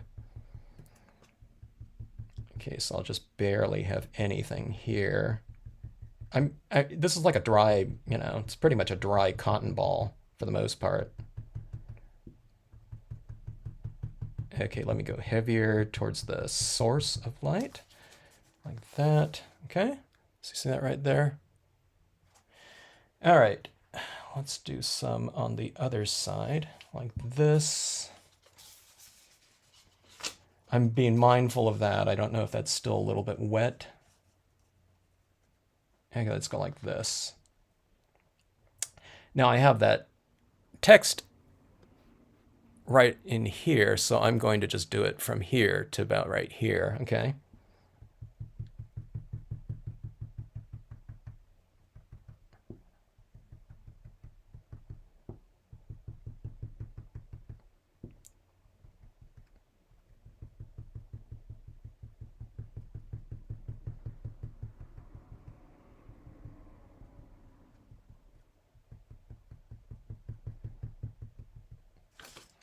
Okay, something like that.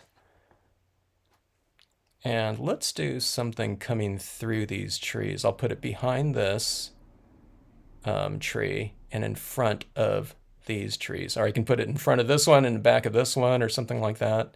Why don't we go back, front, back like that so it's kind of weaving through that cluster right there.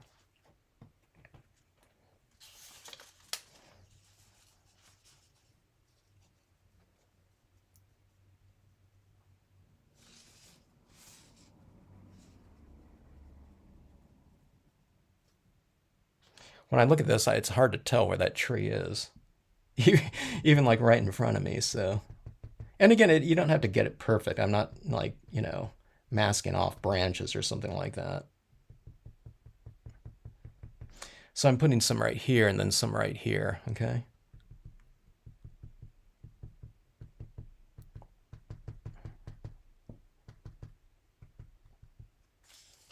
Yeah, something like that. Okay. And we need another one. Let's see. Let's go with a really narrow one. Like this.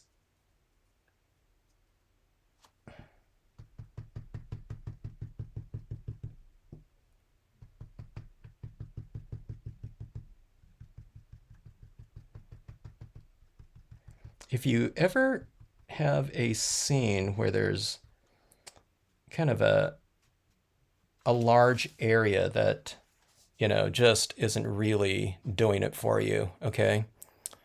If you just put light beams over the whole thing, it kind of remedies the whole thing. I think I need to go with one more somewhere on either side because having it too symmetrical like that, 3 on 3, kind of looks a little bit weird. So let's go with one more, like right in here. It'll be going below kind of the horizon, or the, that ledge.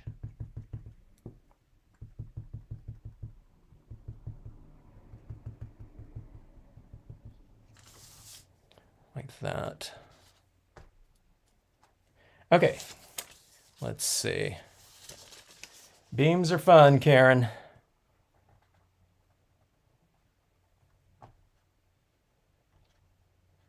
So I don't know, do you vary your beams in terms of length, strength, and whatnot?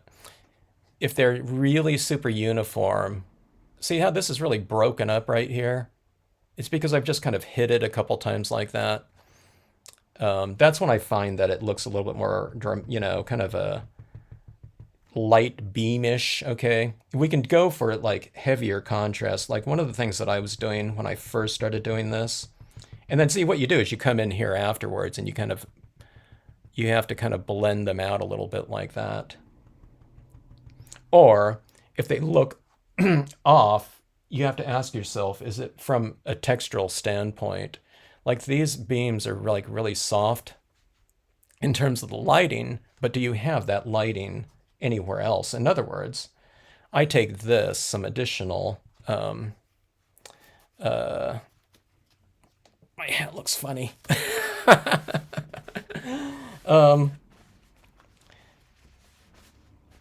I take some of this additional pigment ink on here and I bring this lighting into other elements in here. Okay, so I can kind of soften up some of the other areas in here to bring in a common texture.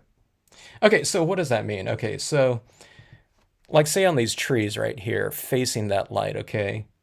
If it's light enough, I can kind of add a little bit of this lighting onto that tree facing the light. So it's another common soft illuminated light. What this light represents is it's this moisture in the air that's being illuminated by that light source. So it stands to reason that there would be, that illuminated moisture would be in other areas. So it means you just kind of bring a little bit of, blend it out, in other words, with a common texture like this. Or if it's too light, in some areas, then what you do is you just, I can dab some of this off like this, and it'll come right off. I can darken it, in other words. Like, say, if I wanted that one to transition into darkness, I just go like this a little bit. And see, I'm kind of removing some of that white pigment ink. I don't know if you can see it right here on my fingertip right here. My fingertip's really shiny with ink right now, but it just kind of removes it, and you can adjust it accordingly. And in some areas, if it's too light, then just add more. But the biggest thing is varying it, and it's all about transitions. Okay, a lot of people don't transition things, and that's the thing, is just kind of tweaking things a little bit, go a little bit darker in some areas, go a little bit lighter in some other areas. And we're going from light to dark in the values like that. Okay, so it's lighter, closer to my light source, and darker out here. Okay, so as you're applying inks, I'm usually doing it from the outside edge in, and from the light, it's the opposite. You're working it from the inside out, assuming that your light source is kind of within your scene like that, and not, coming in from outside of the page or something like that, which it can be sometimes. Okay, so let's see how this is looking right here. All right. Yeah, and speaking of that, like in this one right here, for me, like this beam right here is a little bit too strong. I think it looks a little bit better, kind of subtle. So let me see right here. I'm just going to take my little cotton ball, or like I said, my finger works really good too. And this Brilliance ink is setting up a little bit, but not too bad. Okay. We'll go like that a little bit. Like I said, when I spray seal this, that really gets integrated. In fact, when I spray seal this, I have to be careful that I don't lose all of those beams altogether. And another thing is too, is that, if you get too light and you want to transition the perimeter beams, you just go over it with ink like this. And that's the same with like those little colored dots too, or white dots. You can color them with ink. So like here, I can go over these beams too. You can remove it, or you can just color it like that. See, like that? It's kind of just making it kind of a darker version of that beam right there. And I'm kind of breaking it up a little bit. Actually, that looks pretty good like that, I think. Let's vary it too. So see, I think the broken beam looks really good too, where it's kind of oscillating between like no beam, beam, It's just saying that there's things kind of within the path of that light source that are kind of breaking it up. So let's break up this beam right here a little bit more. Like that. You see that right there? How that's kind of looking? Yeah, it looks a little bit better, especially with the concentration of trees in there. It would stand to reason that that beam wouldn't be so kind of strong. All right, so that is that. Let me kind of reiterate light direction here. Here's a white paint pen. And sometimes around these beams where they're kind of crossing my tree, I put a few more highlights like this. Okay.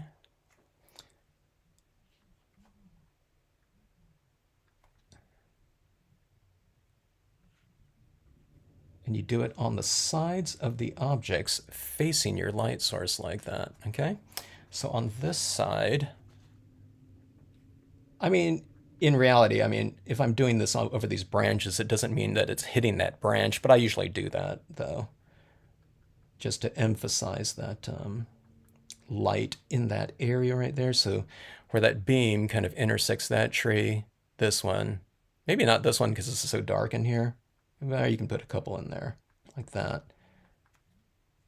But see it where it's that little path of light that's kind of influencing those trees right in there. I put a few more highlights along that path of that beam like that. And you see it right here, here, and here, right there, and a little bit of illumination up there like that. Okay.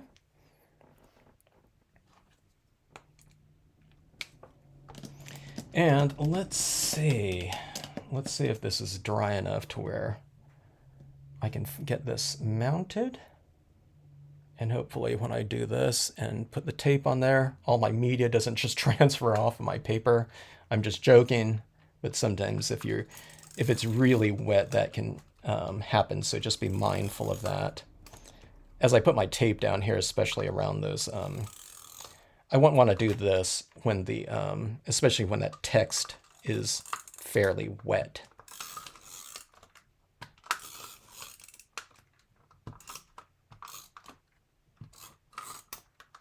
Okay, I'm using a little bit more tape than I normally would because I'm not double matting this or anything like this. Yeah, that text stayed nice and intact there. Okay. I don't think I need to get these two pieces butted up at the intersection real carefully. Because this is so dark down here anyway, in this transition area, I can have a space in between these two pieces right here without worrying about it, you know, being reflected down there in that space. Okay, let's see. I don't want to brayer this at this point in time because I still haven't spray sealed that top. All right, let's see here. This one right here is still a little bit too light for me. Okay, let's see.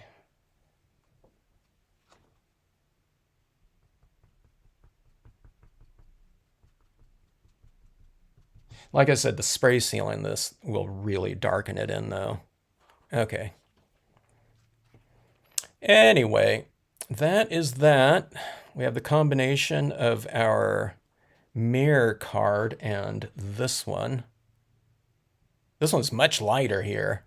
I went really dark on this. Maybe it should have been the opposite. This one should have been really light like that to get a lot more contrast down here, but I still think that's pretty cool. I should spray this one. I'm going to spray this one, okay?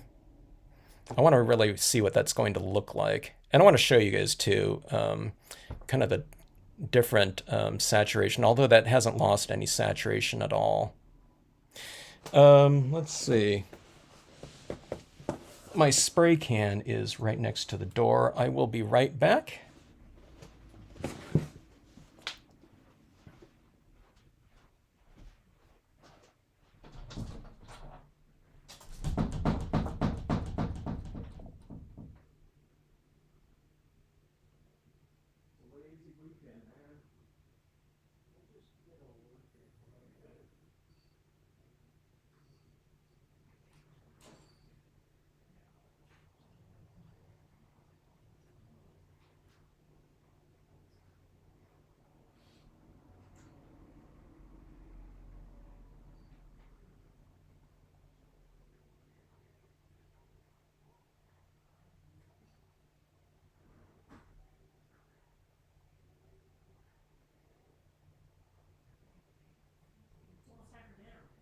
Yeah, it's crazy, huh?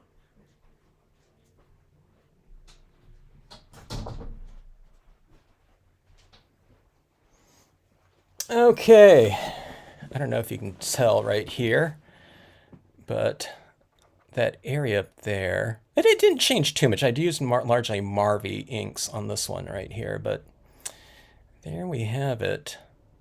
Maybe you can see that the saturations up here got a little bit stronger with that spray sealing. And then I didn't spray this bottom part. I just sprayed the top part like that. But look at the depth right up there in that space up top like that. That's what spray sealing can really do for you. And again, it's the great equalizer. If you have other types of inks that really dry dull, spray seal it. I have a feeling that spray sealing before it completely dries too, I think it locks in the saturations a little bit more than reclaiming it after it dries like that. But yeah, let me see something here.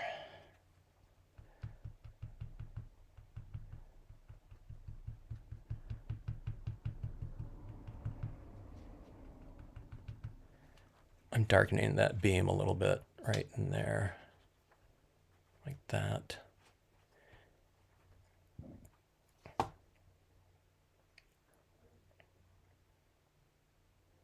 The mirror cards are pretty fun. You get like 3 for the price of 1, I think, Karen. It's 2. I mean, you just do the top card like that, and then you get it in the bottom portion like that. But the thing that I like is that when I thought about these mirror cards, I was originally doing it because I wanted to create a moon, okay, that was rising or something like that on a card. So I thought about doing like one of those pull tab ones where, you know, we can have something kind of rising from a horizon. Then I thought, you know, I can just do it in a card like this. I can go like this, and as this opens up, you know, it kind of would rise in the reflected area, okay, without having to do kind of a construction type of piece.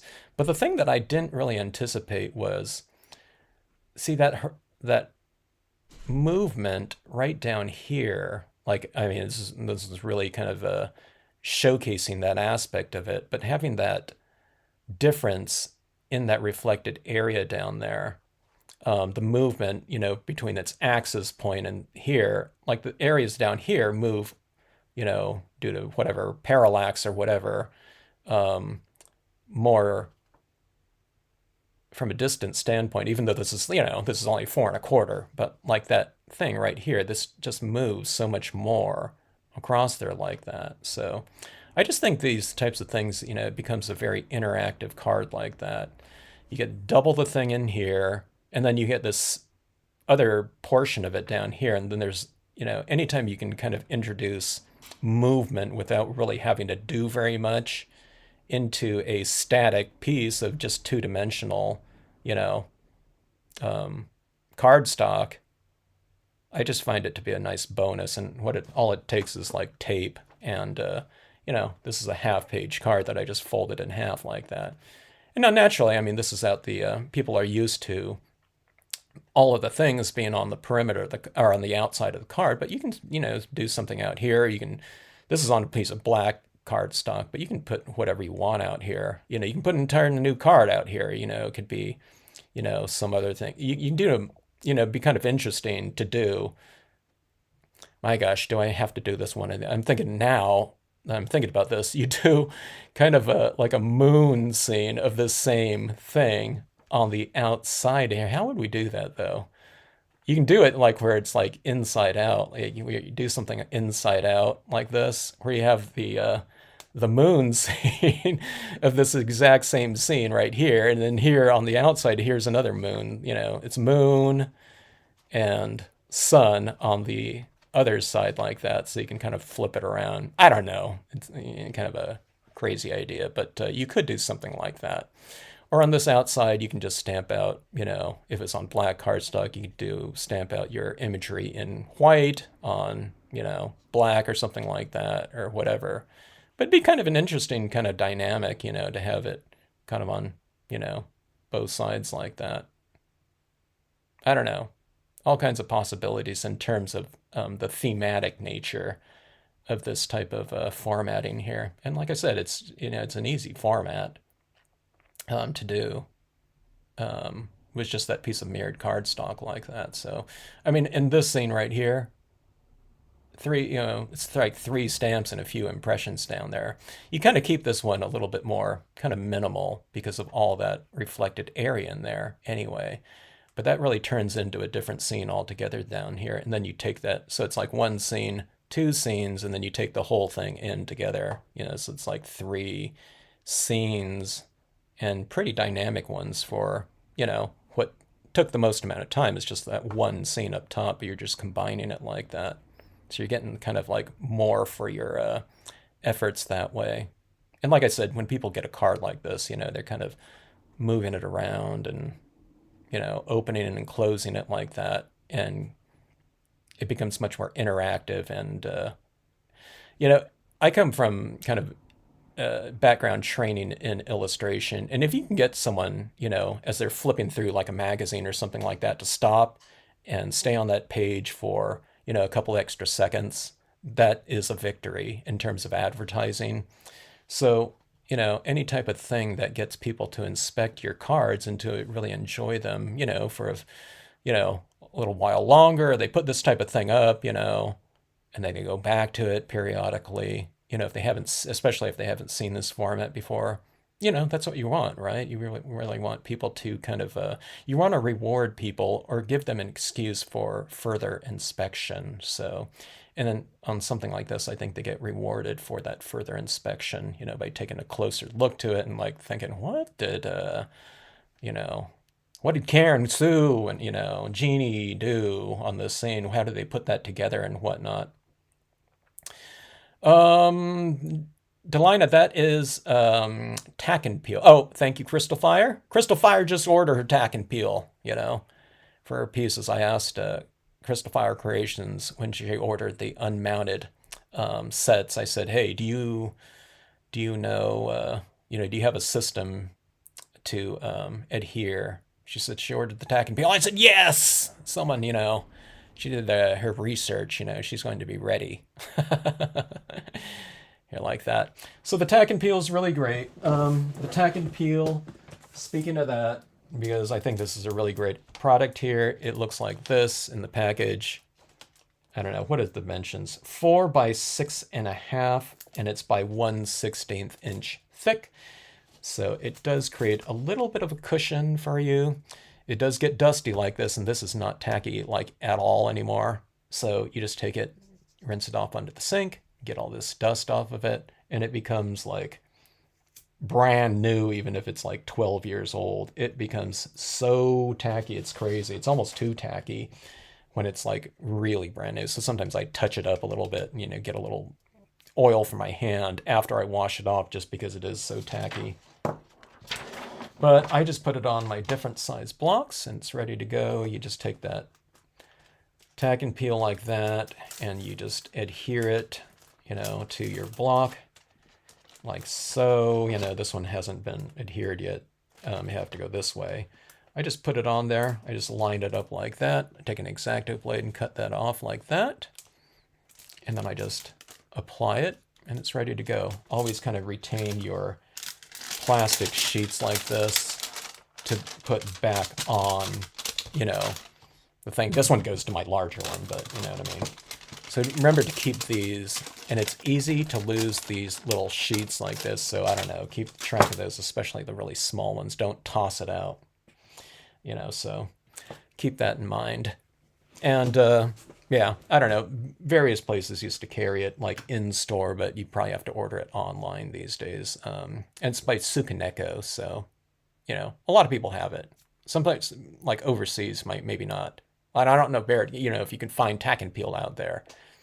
So, yeah, Barrett. So this is the scene.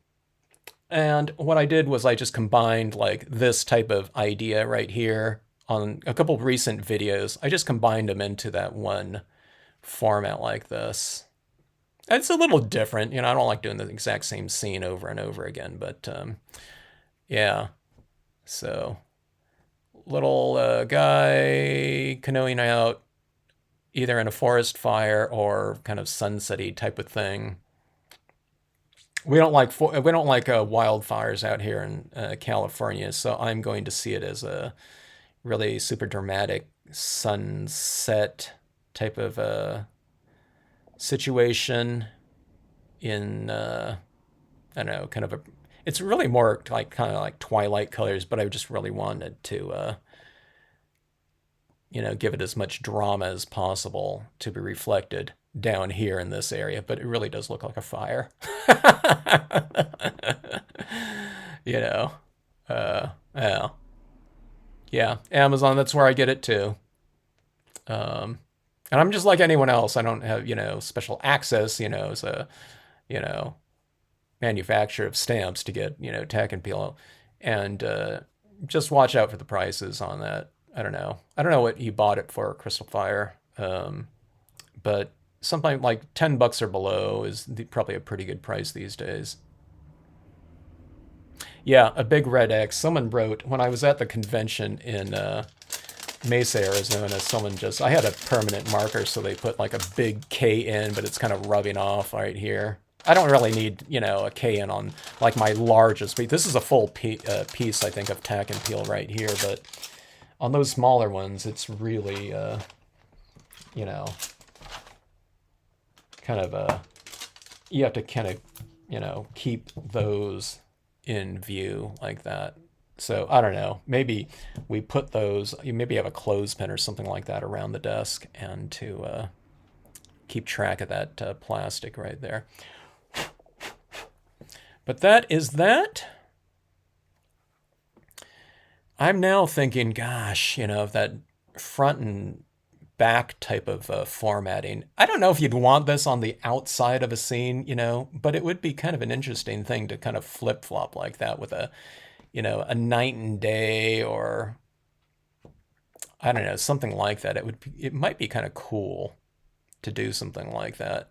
I wouldn't want the handling of it like that though. Like if this was on the outside, that because you're handling this reflective foil, and I get it's smudgy already. So if this was on the outside, but it's kind of an interesting concept if we did something like that though, wouldn't it be?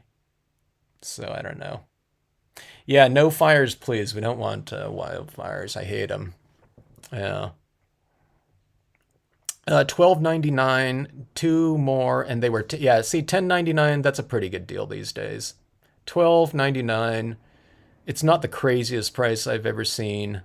I mean, that's okay. It's one that you know what I mean. 12.99, and this stuff lasts for I don't know. It's like 12.90. 13 bucks over the course of, as far as I can tell, it lasts forever. Because I've been using some of these pieces for like 12 years, 10 years or something like that. And when I wash it off, it is so sticky. And one of them, I got really tired of it because it was almost black with additional ink on here. So I took a green scouring kitchen pad and I just scrubbed it all off. It came off, the inks came off. It did make my tack and peel a little bit more translucent than transparent, but it got all the ink off there.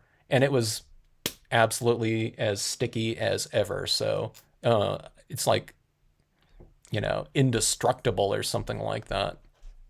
Oh, that's awesome. You got a place in Norway selling it. It's a fantastic product, It's what I call, I mean, I do use, these are, cling foam versions of stamps, but as far as like your unmounted versions of stamps like this, having that centralized mounting system like this, I mean, it sure is convenient, rather than having to have your mounting material on every stamp. You just centralize it on a few blocks and then you're pretty good to go for, I don't know, I think forever. I don't know. I don't know if anyone that's had it, on a block for like 25 years. I don't even know when it came out, but it's probably been out there for 20 years. I knew someone that used it at a stamping retreat, and his block was absolutely black with ink, and it was still as tacky as ever. Yeah, flip book format. Oh my God, that would be interesting. Can you imagine a flip book format where you have like, how would that work? So you're flipping it. Yeah. And every other page is the silver foil, right? so that it's reflecting like that into it. I don't know. It'd be an interesting thing is to do, you do a composition, right? And it's the four seasons. So, you flip through it in whatever order. And, in one thing like that, I don't know, maybe you can put some ripples down here that would be reflective of a liquid, lake. But then you do one, and you can do something, you can put these in here in white or something like that, and it would look like, or you can put ice skaters or something like that, and it could be a frozen lake or something like that. So you just kind of change what's kind of going on up here, and that would be a really cool kind of thematic flip book format for these mirror cards like that. And again, it'd be like this extra little thing in there. It's like this extra little bonus of for the viewer or for whoever's kind of flipping through it. It'd be kind of interesting, or really interesting. Laura, you're going to do that one. That was your idea. That's we want to see that in the next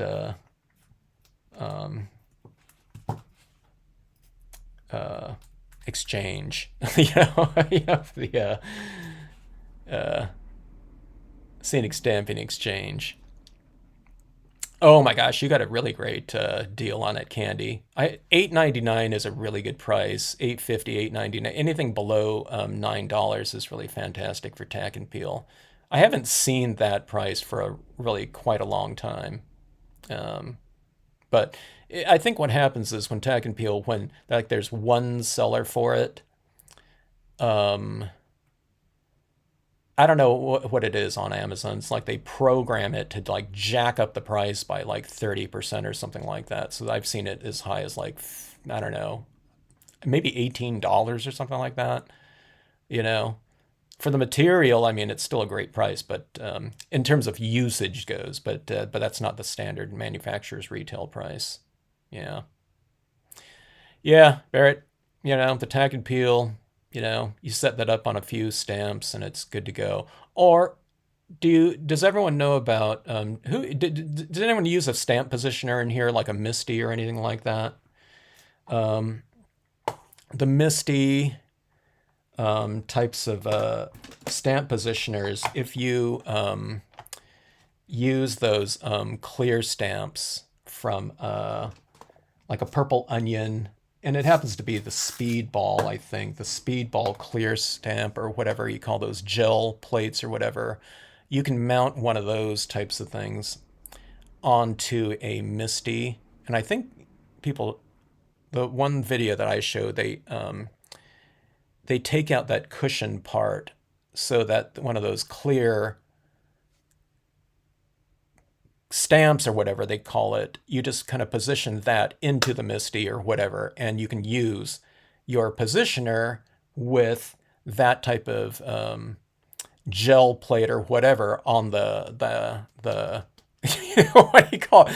The lid or whatever, your stamping lid or whatever. And then you can do things that way too. So if you're not used to using blocks and you've only used positioners in the past, you can do that. And there's a video up on YouTube in regards to that. I think it's called the Purple Onion Clear Snap. But this other guy that I showed that to one time, he goes, oh, that's just that's the Speedball, I think, gel plate that comes in various sizes, and they've just repackaged it or something like that. So it might be like the exact same thing. And it was, according to him. I don't use that, so I don't know exactly. Thanks for joining in. Have a great rest of night. Yeah, on one side of the positioner with the Tim Holtz. That's cool. If people, so someone's mentioning glossy cardstock here, Karen. If people can share their sources for things like glossy cardstocks, I don't know, and tack and peel, you should mention it down in the comment section of this one, being that we're talking about it here. If you know where things like tack and peel are in Norway, you know what I mean? Post that into the comment section or whatnot, so that people referencing these videos can have a kind of a good source for, I don't know, kind of those harder to find materials, especially when it's out of the US, even Canada. You know, it's like, where do you buy glossy cardstock? We used to have the answers for all these things. Back on, you know, a lot of stores used to carry these things and source those things for their clientele, but I don't know, it's getting harder and harder to find certain things. I don't know. Yeah, that's what they said. The gel plate. You know, I don't know. There might be something else, but I'm pretty sure it was a Speedball gel plate that he said. And then he said it came in that exact size of the Purple Onion clear stamp, too. So I don't know. That's what I've been told. I think I've mentioned, every time I mention that Purple Onion thing, I always do mention the gel plates. But what they do, though, Crystal Fire, is they take out the cushion, I guess, area out from the bottom underneath, and then that gel plate is high so that that comes down like into that space that they have taken out of there, so that becomes their stamping area. I think that's the way I saw it done on that video demonstration like a few years ago.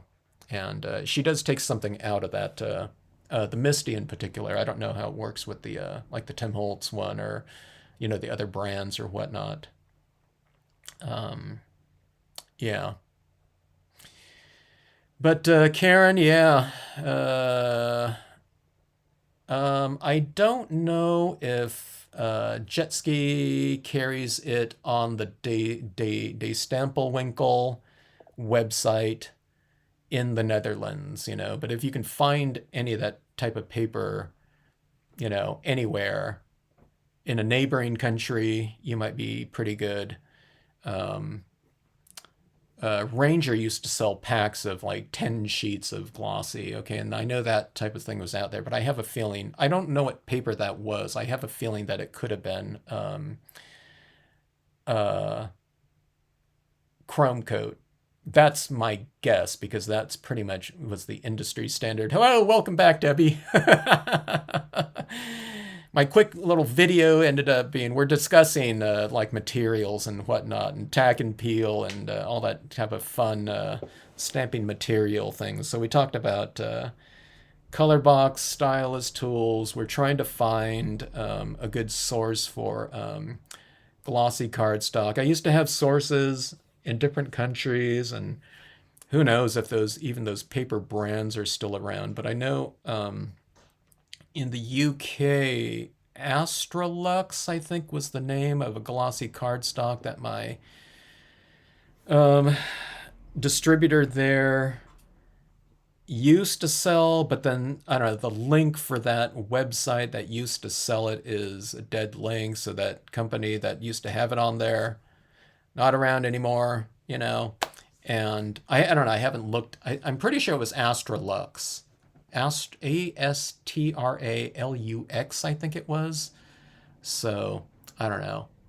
There's a lot of different papers that aren't companies that aren't around anymore. It's a real volatile industry. Yeah, I think you mentioned that before, Candy. That reflection. That sounds interesting. You should post. Do you post those anywhere? I want to see that. I should try that sometimes. But yeah. Anyway,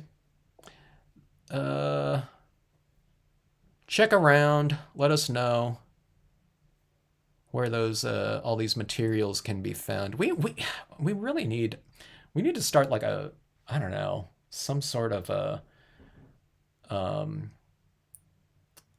list or something like that for these harder to find things. Glossy cardstock, I mean, even in the US, if Kelly Paper wasn't around for me. Now, the paper, is it the Paper Source, or I forget the name of that company, but I think it might be the retail outlet for CTI papers. And oh my God, there's so many different paper names out there. It was the CTI Chrome Coat And then there's a Chrome Coat is just another name for this other something. I think it was Bind to Coat. That might be able to be found like in the UK and Europe. I don't know, whatever, Denmark. I don't know, because CTI is out of Italy. Okay. I mean, that's farther away from the US, although the US might be the largest market for, that. Maybe not nowadays with the printing industries like all overseas, but you might be able to find a bind to coat glossy cardstock out there. And like I said, it's CTI, and CTI is a Italian company, so I don't know. And if there were a lot of kind of independent printers out there, I know a customer that's in Australia, and she just went to this local printer that prints up things like invitations and business cards, stuff like that. And she just asked them if they had some glossy cardstock and if they could sell her, I don't know, whatever, 50 sheets, 50 full-size sheets. That's like good for like 200, quarter page cards like this. And yeah, she said, yeah, they sold it to her, but those little independent printing things, companies, not as, readily available anymore. So I don't know. Oh, most of the American companies are out of stock for the last month. Oh, okay. Yeah, Kelly Paper, even as far back as I was in there probably 6 months ago, he was having a really hard time sourcing things, and it's a real headache for them because they have their clients that are used to using certain types of papers. And he said an order used to take him 5 minutes to fulfill, because they're dealing in like the master sheets, and dealing with, thousands of reams of, whatever it is, 4 foot by 8 foot pieces or something like that. First source not available, second one not available, third one. So they just keep trying to find some sort of paper that will, a client can make do with and, use that one. So Yupo work for what, Laura? Oh, you mean in place of glossy? I don't know. I don't know. I don't know what the surface of Yupo paper is. I've never used it before. That's the one that everyone uses with Copic markers, right? Isn't that the standard paper for that? I mean, definitely for certain looks you could do.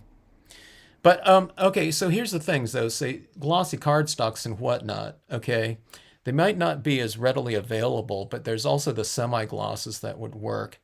And let's say you can find a semi-gloss, like something like this. It's coated or whatnot. Okay, but then it's not exactly the same exact experience as applying ink on glossy, because the glossy is going to be much more sealed. But if you want the same type of look to it, then you just spray seal it with your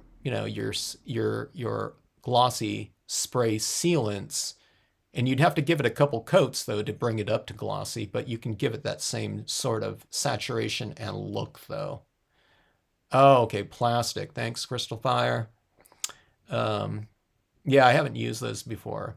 Okay, now, and there's other types of techniques you can do. You can't do this technique like this up here with glossy cardstock, but I do have several different videos using alcohol inks with glossy photo paper, and glossy photo papers everywhere. A lot of people have glossy photo paper from the time that they were printing out a lot of photos, like I was way back when. I used to buy those printers, and the deal was, okay, you're going to get this 11 by 17 whole pack of paper free with the printer or something like that, and pretty soon we all stopped printing out as much inkjet printer types of things, and we have a bunch of this glossy cardstock around. And you can use those for certain types of effects. I like it with alcohol inks, and it's pretty cool. Oh, Karen, yeah. It's all in the replay, though.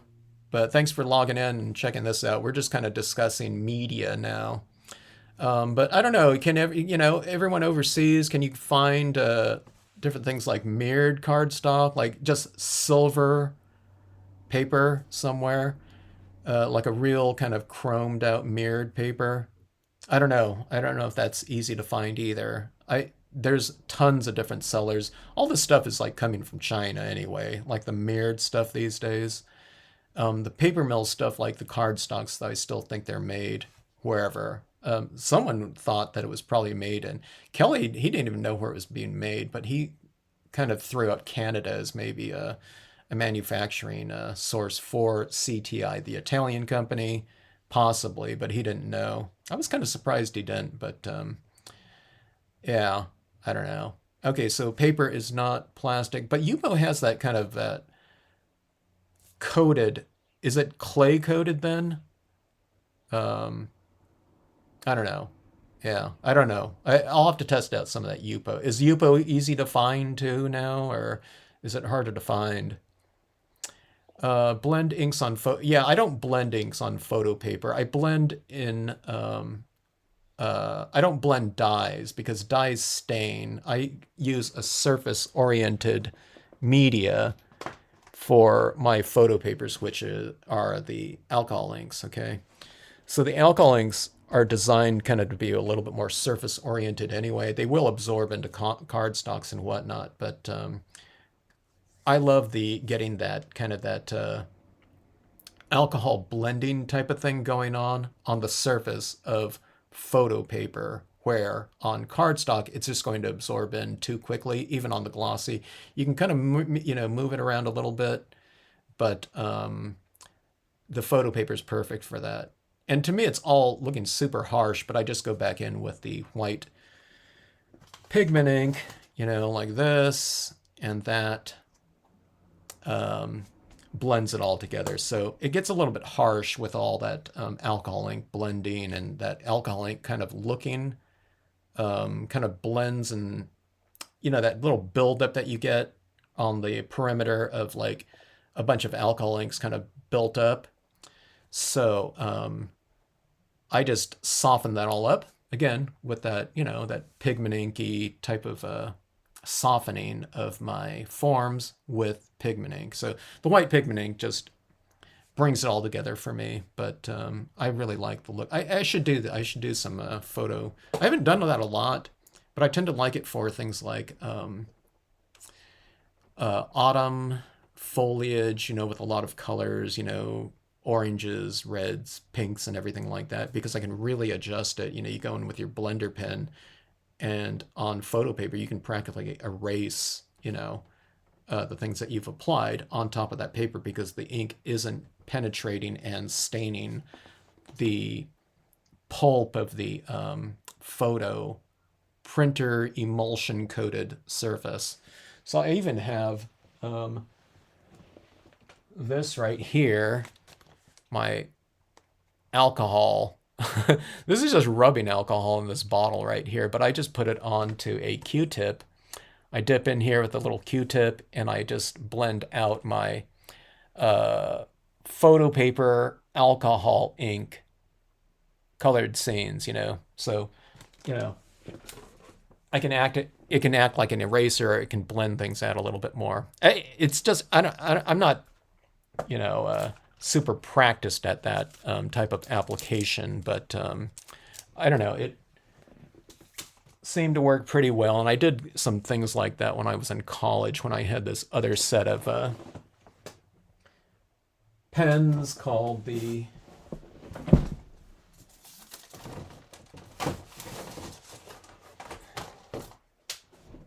Studio 2 pens right here. These are permanent markers. Look how beautiful this set is right here. But look at this right here. And these Studio 2s came in all different values. So you had this green right here, and this one's the 10% version of it.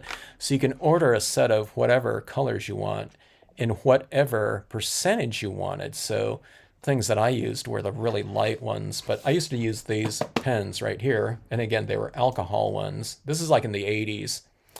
And then I would use it with alcohol, rubbing alcohol, to kind of spread them around to get some different types of textures and looks from it.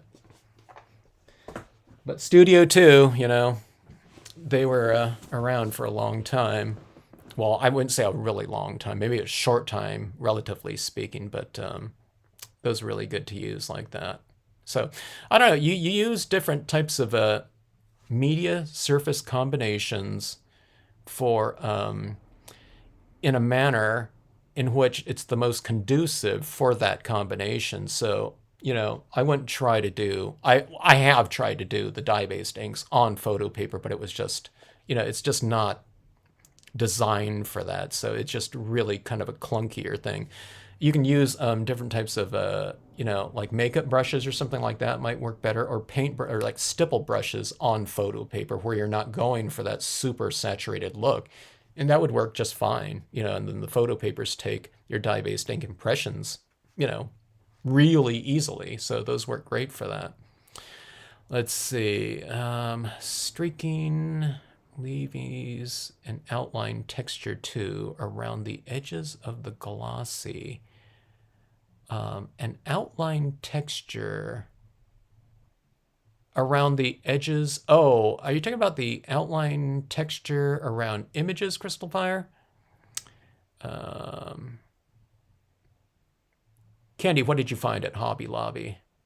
Is that the paper, or I don't know. I lost what people were saying here. Okay. Oh, watercolors is great on photo paper. Oh, that's interesting. Huh.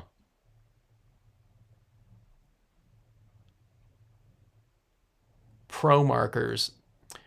I think I know. Are the pro markers those real xylene, kind of real smelly, kind of comp markers? Like ad markers, I think it was.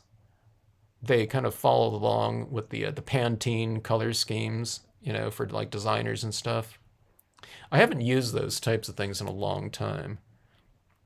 If that's what you're referring to.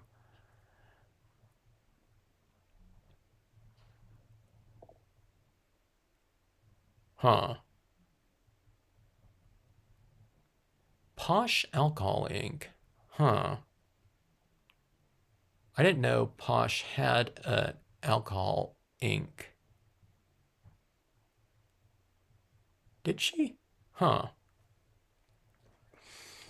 I've used a little bit of it. You know where I usually use alcohol inks on glossy is I'll use them. I usually don't do like a vast area of tone like that, like in my skies like that, but I would hit like, I would illustrate my rock or something like that with, or like cabins or something like that with alcohol inks. And I do need to do a test video with some, I'll show you what I got.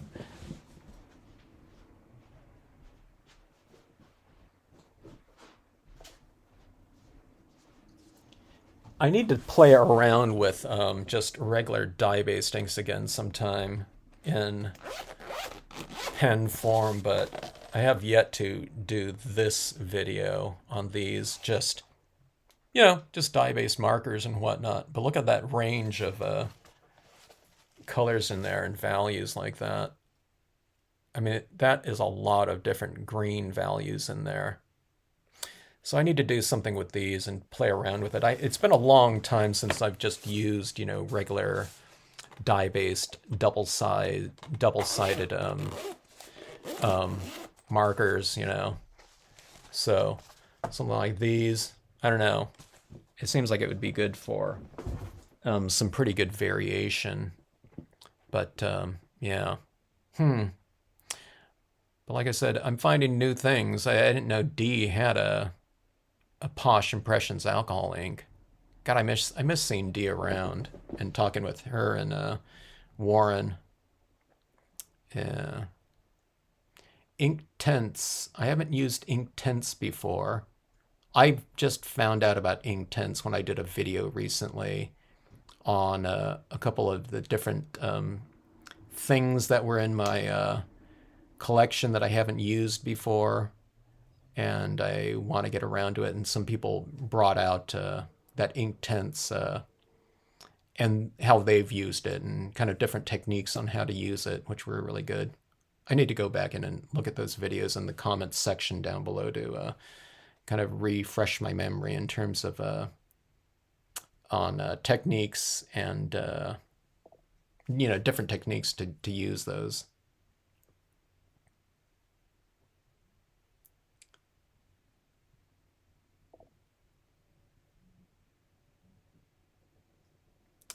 Let's see, I did a church today with the red alcohol markers, and it left a texture on the paper and a raised outline. A raised outline where the markers stopped. Yeah, okay, I was going to say post that. I want to see what that is there.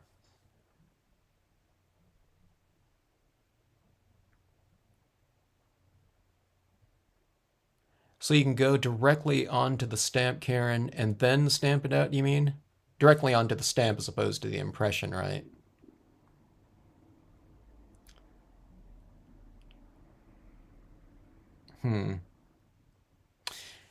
Yeah, there's all kinds of other things I need to test out here. And, oh, the one thing that I was going to do, I was going to do a totally colored pencil piece. I forgot what I was going to do now, though.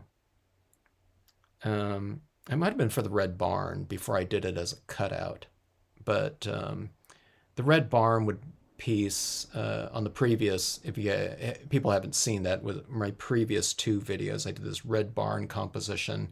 But I can get that Red Barn in there easily with, colored pencils, definitely, But I think I might give it a foundation of. Remember, too, when we were thinking about all these different types of things, we're talking about different types of media, alcohol inks, Inktense, colored pencils, dye-based inks, dye-based ink pens, and these different types of surfaces. Remember to experiment with different combinations in terms of media. There's the media and surface compatibilities out there, but then there's also kind of the media process layering compatibilities too. So you can layer down certain types of foundations with certain types of media, and you can build on it with other media too, in certain orders at times, because sometimes if you put something down, then you can't put something else on top of it. But it can work in reverse, though. Sometimes, like, for example, you can put water-based media or thinner media down, and then you can put the alcohol inks on top of it, where if you put the alcohol inks down, then you can't necessarily put the dye-based inks over the top of the alcohol. Sometimes because the alcohol might seal off the surface from utilizing certain types of media over the top of it. So try, the best things are to play around with multimedia applications of what you're doing. So you can get sometimes, exponentially more variety and texture by combining two different types of things together. So, we're talking about like colored pencils. I like using colored pencil on my, kind of more matte-ish, semi-gloss papers like that. But I do it in conjunction with my dye-based inks. The dye-based inks are watery, and I can apply them in a vast area of, space, where I might not want to do that with, fill up a big, huge zone with, a fine-tipped colored pencil. It just takes forever. So you can play around in things like that. The Inktense, things, or watercolor pencils would be a good thing for the background, that you can play around with other things over the top of it too. If you want kind of softer applications with things, surfaces like watercolor pastels or something that we used to use. I haven't done a lot of these different types of things in a long time, but like when I was in school, we would frequently combine things like pastels with like watercolor foundations. You know, you'd put this wash down with watercolors to get the specific areas, and then when you build up three-dimensional aspects, you go in with things like pastels or lighter pastels. Thanks, Pam. Thanks for joining in.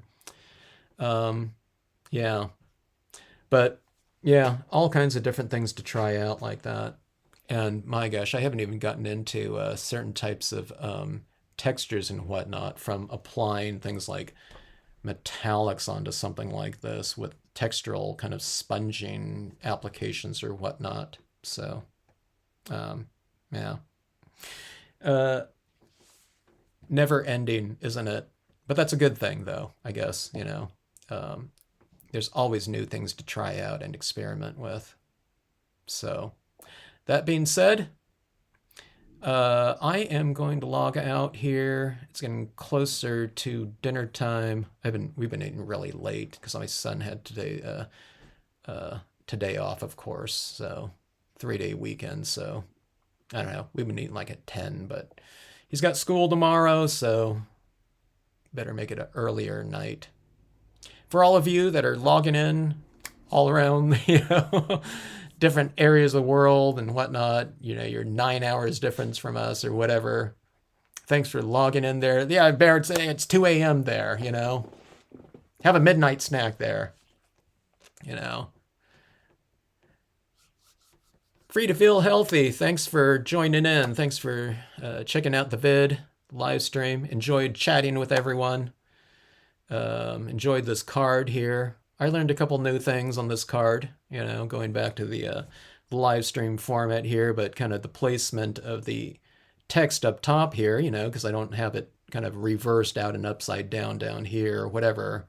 Would it be upside down? It would be like that. It would be reading backward, right? Yeah, it'd be reading reverse. So you just kind of place your text stamps up top if you want to. I've been putting them down here, but I think up here it looks better in that gold up there like so. And look at that reflective type of gold formatting like that with the brilliance. You can also, if you don't have like the brilliance like that can dry on there, then just emboss that up there and it would look really cool too. So yeah. So I enjoyed chatting with all of you. And like I said, yeah, it's interesting. I like talking about stamping and just like things like materials. I want to find out about all these different types of things and sources for them, sourcing them. And it's good to know these types of things so that when I get asked these types of things from other people, you know, I might have kind of a little bit of idea on where people can find things. So we know that the mirror, you know, that mirrored cardstock can be found in the UK, you know, without any problem, hopefully. CM Hawkins, thanks for joining in. Good to see us, Jeannie, Cecile, Karen. Thanks again for joining in and having a nice, lively discussion here. Like I keep saying this, but you know, I need to plan that out. But we need to go in on a Zoom meeting sometime too, and I don't know. I'll have to schedule something like that. See if anyone's kind of interested and whatnot. And having that stamp bash, like I said, I've been just jumping on whenever I can with these lives so far, but we'll get something kind of in a more kind of scheduled, organized thing, rather than kind of depending on the, you know, the whatever the that bell notification or whatever, you know, that when I'm on here, we can kind of all just kind of whoever can join in on like a live face-to-face meeting and whatnot. Oh, they're out of stock on the Mohawk, Carolyn. Yeah, it might just be that company in general. I think someone might have. Oh, I don't know, maybe someone in the chat here. They told me about. I think they might have called Kelly Paper for the Mohawk, and they might have been out of it too. So I don't know. Yeah, it's crazy. A lot of these types of things too, sometimes, you know, they might be out of it. And here's a little tip here too. I just don't really throw it out there because I think if someone buys a ream of something like 200, 250 sheets of something, as an individual, they might be good for life, okay? But sometimes, like the difference between an 11 by 7, I mean, a 8.5 by 11 ream of something to the price of a 11 by 17 double size, okay? Like say you might pay whatever, $25 for the 8.5 by 11. Sometimes like the 11 by 17 is like 30. You know what I mean? Or $37. You know what I mean? It's not double the price of the 8.5 by 11. So sometimes they might have like a larger format. You know what I mean? It'd be good if you had someone to share that with. I don't know if someone's going to deal with, you know, the Mohawk, although the Mohawk's just plain white, you know, cardstock, you know. But that something like that might be available because less people are buying 11 by 17 than they are the letter size, you know, which is going to be much more popular. Good night, Cheryl. Good night, Delana. Have a good rest of time in the Pacific Northwest, Jeannie. We'll see some photographs of your walks. Really cool. Daphne, thanks for joining in. Taking part of the live and discussion here. And yeah. Okay, but anyways, logging off here. Hope to see you guys in the next live thing. My camera doesn't know where to focus on this mirror right here. It's focusing right here and here and here. It's changing exposures and whatnot. That's a good thing though, right? Because these pieces are both deep and whatnot. I like that this is like really in focus and this is kind of out of focus right here. So I don't know. It's one of the dynamic things about these mirror cards. Okay. Well, oh, coated matte paper. Huh. I don't know about that one, Candy. I bought some cardstock at Staples too, and it's called cardstock, and I don't think it's coated though, so I don't know. All right, good night, everyone. Good night, good morning, good day, good afternoon, whatever time it is for you guys. All right, signing off. Oh, let's see. Thanks for...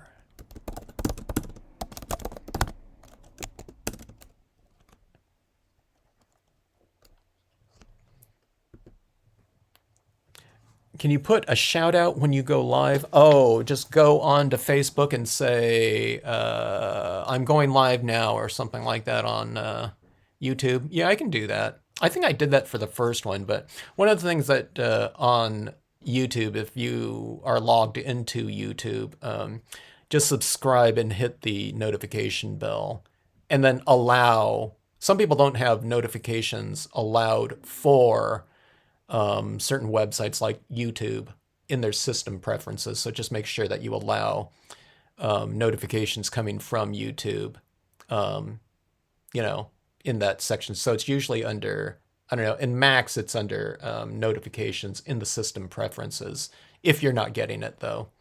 But that would be the easiest thing too. So just subscribe and hit the notification bell. And then, like I said, if you're not getting the notifications, then make sure that it's allowed in that system preferences, whatever browser or whatever platform you're using. Okay, thanks again, everyone. See you on the next one. And thanks as always for, you know, kind of subscribing and all that fun stuff. All done. I was online and still got nothing. Yeah, checking your system preferences, Karen. That I know that's the case it is for me too. In my notifications, I have to go into, on Macs, it's, you know, I don't know if you're using a Mac or whatever, but it's in system preferences or system settings, not in your browser settings, but in the system's settings, and go to notifications. And then there's a box. And if it's not checked for your browser, I think it is, then you won't get the notifications from that. It'll block it out or whatnot. That's as far as I don't know exactly how everyone's, you know, doing that, but check for that. That's one extra little thing. I think there's like 1 or 2 boxes or something like that for each, I think, browser setting or something like that. Okay, but anyways, yeah, let me know if that's not the case or whatnot, but I'll try to do a little shout out on Facebook or something like that too. Or sometimes I'll go live on Facebook at one. You know, I did that once, but I've just been doing it on the YouTube channel just because it records it and whatnot. Okay, everyone, thanks again, and we'll see you on the next one.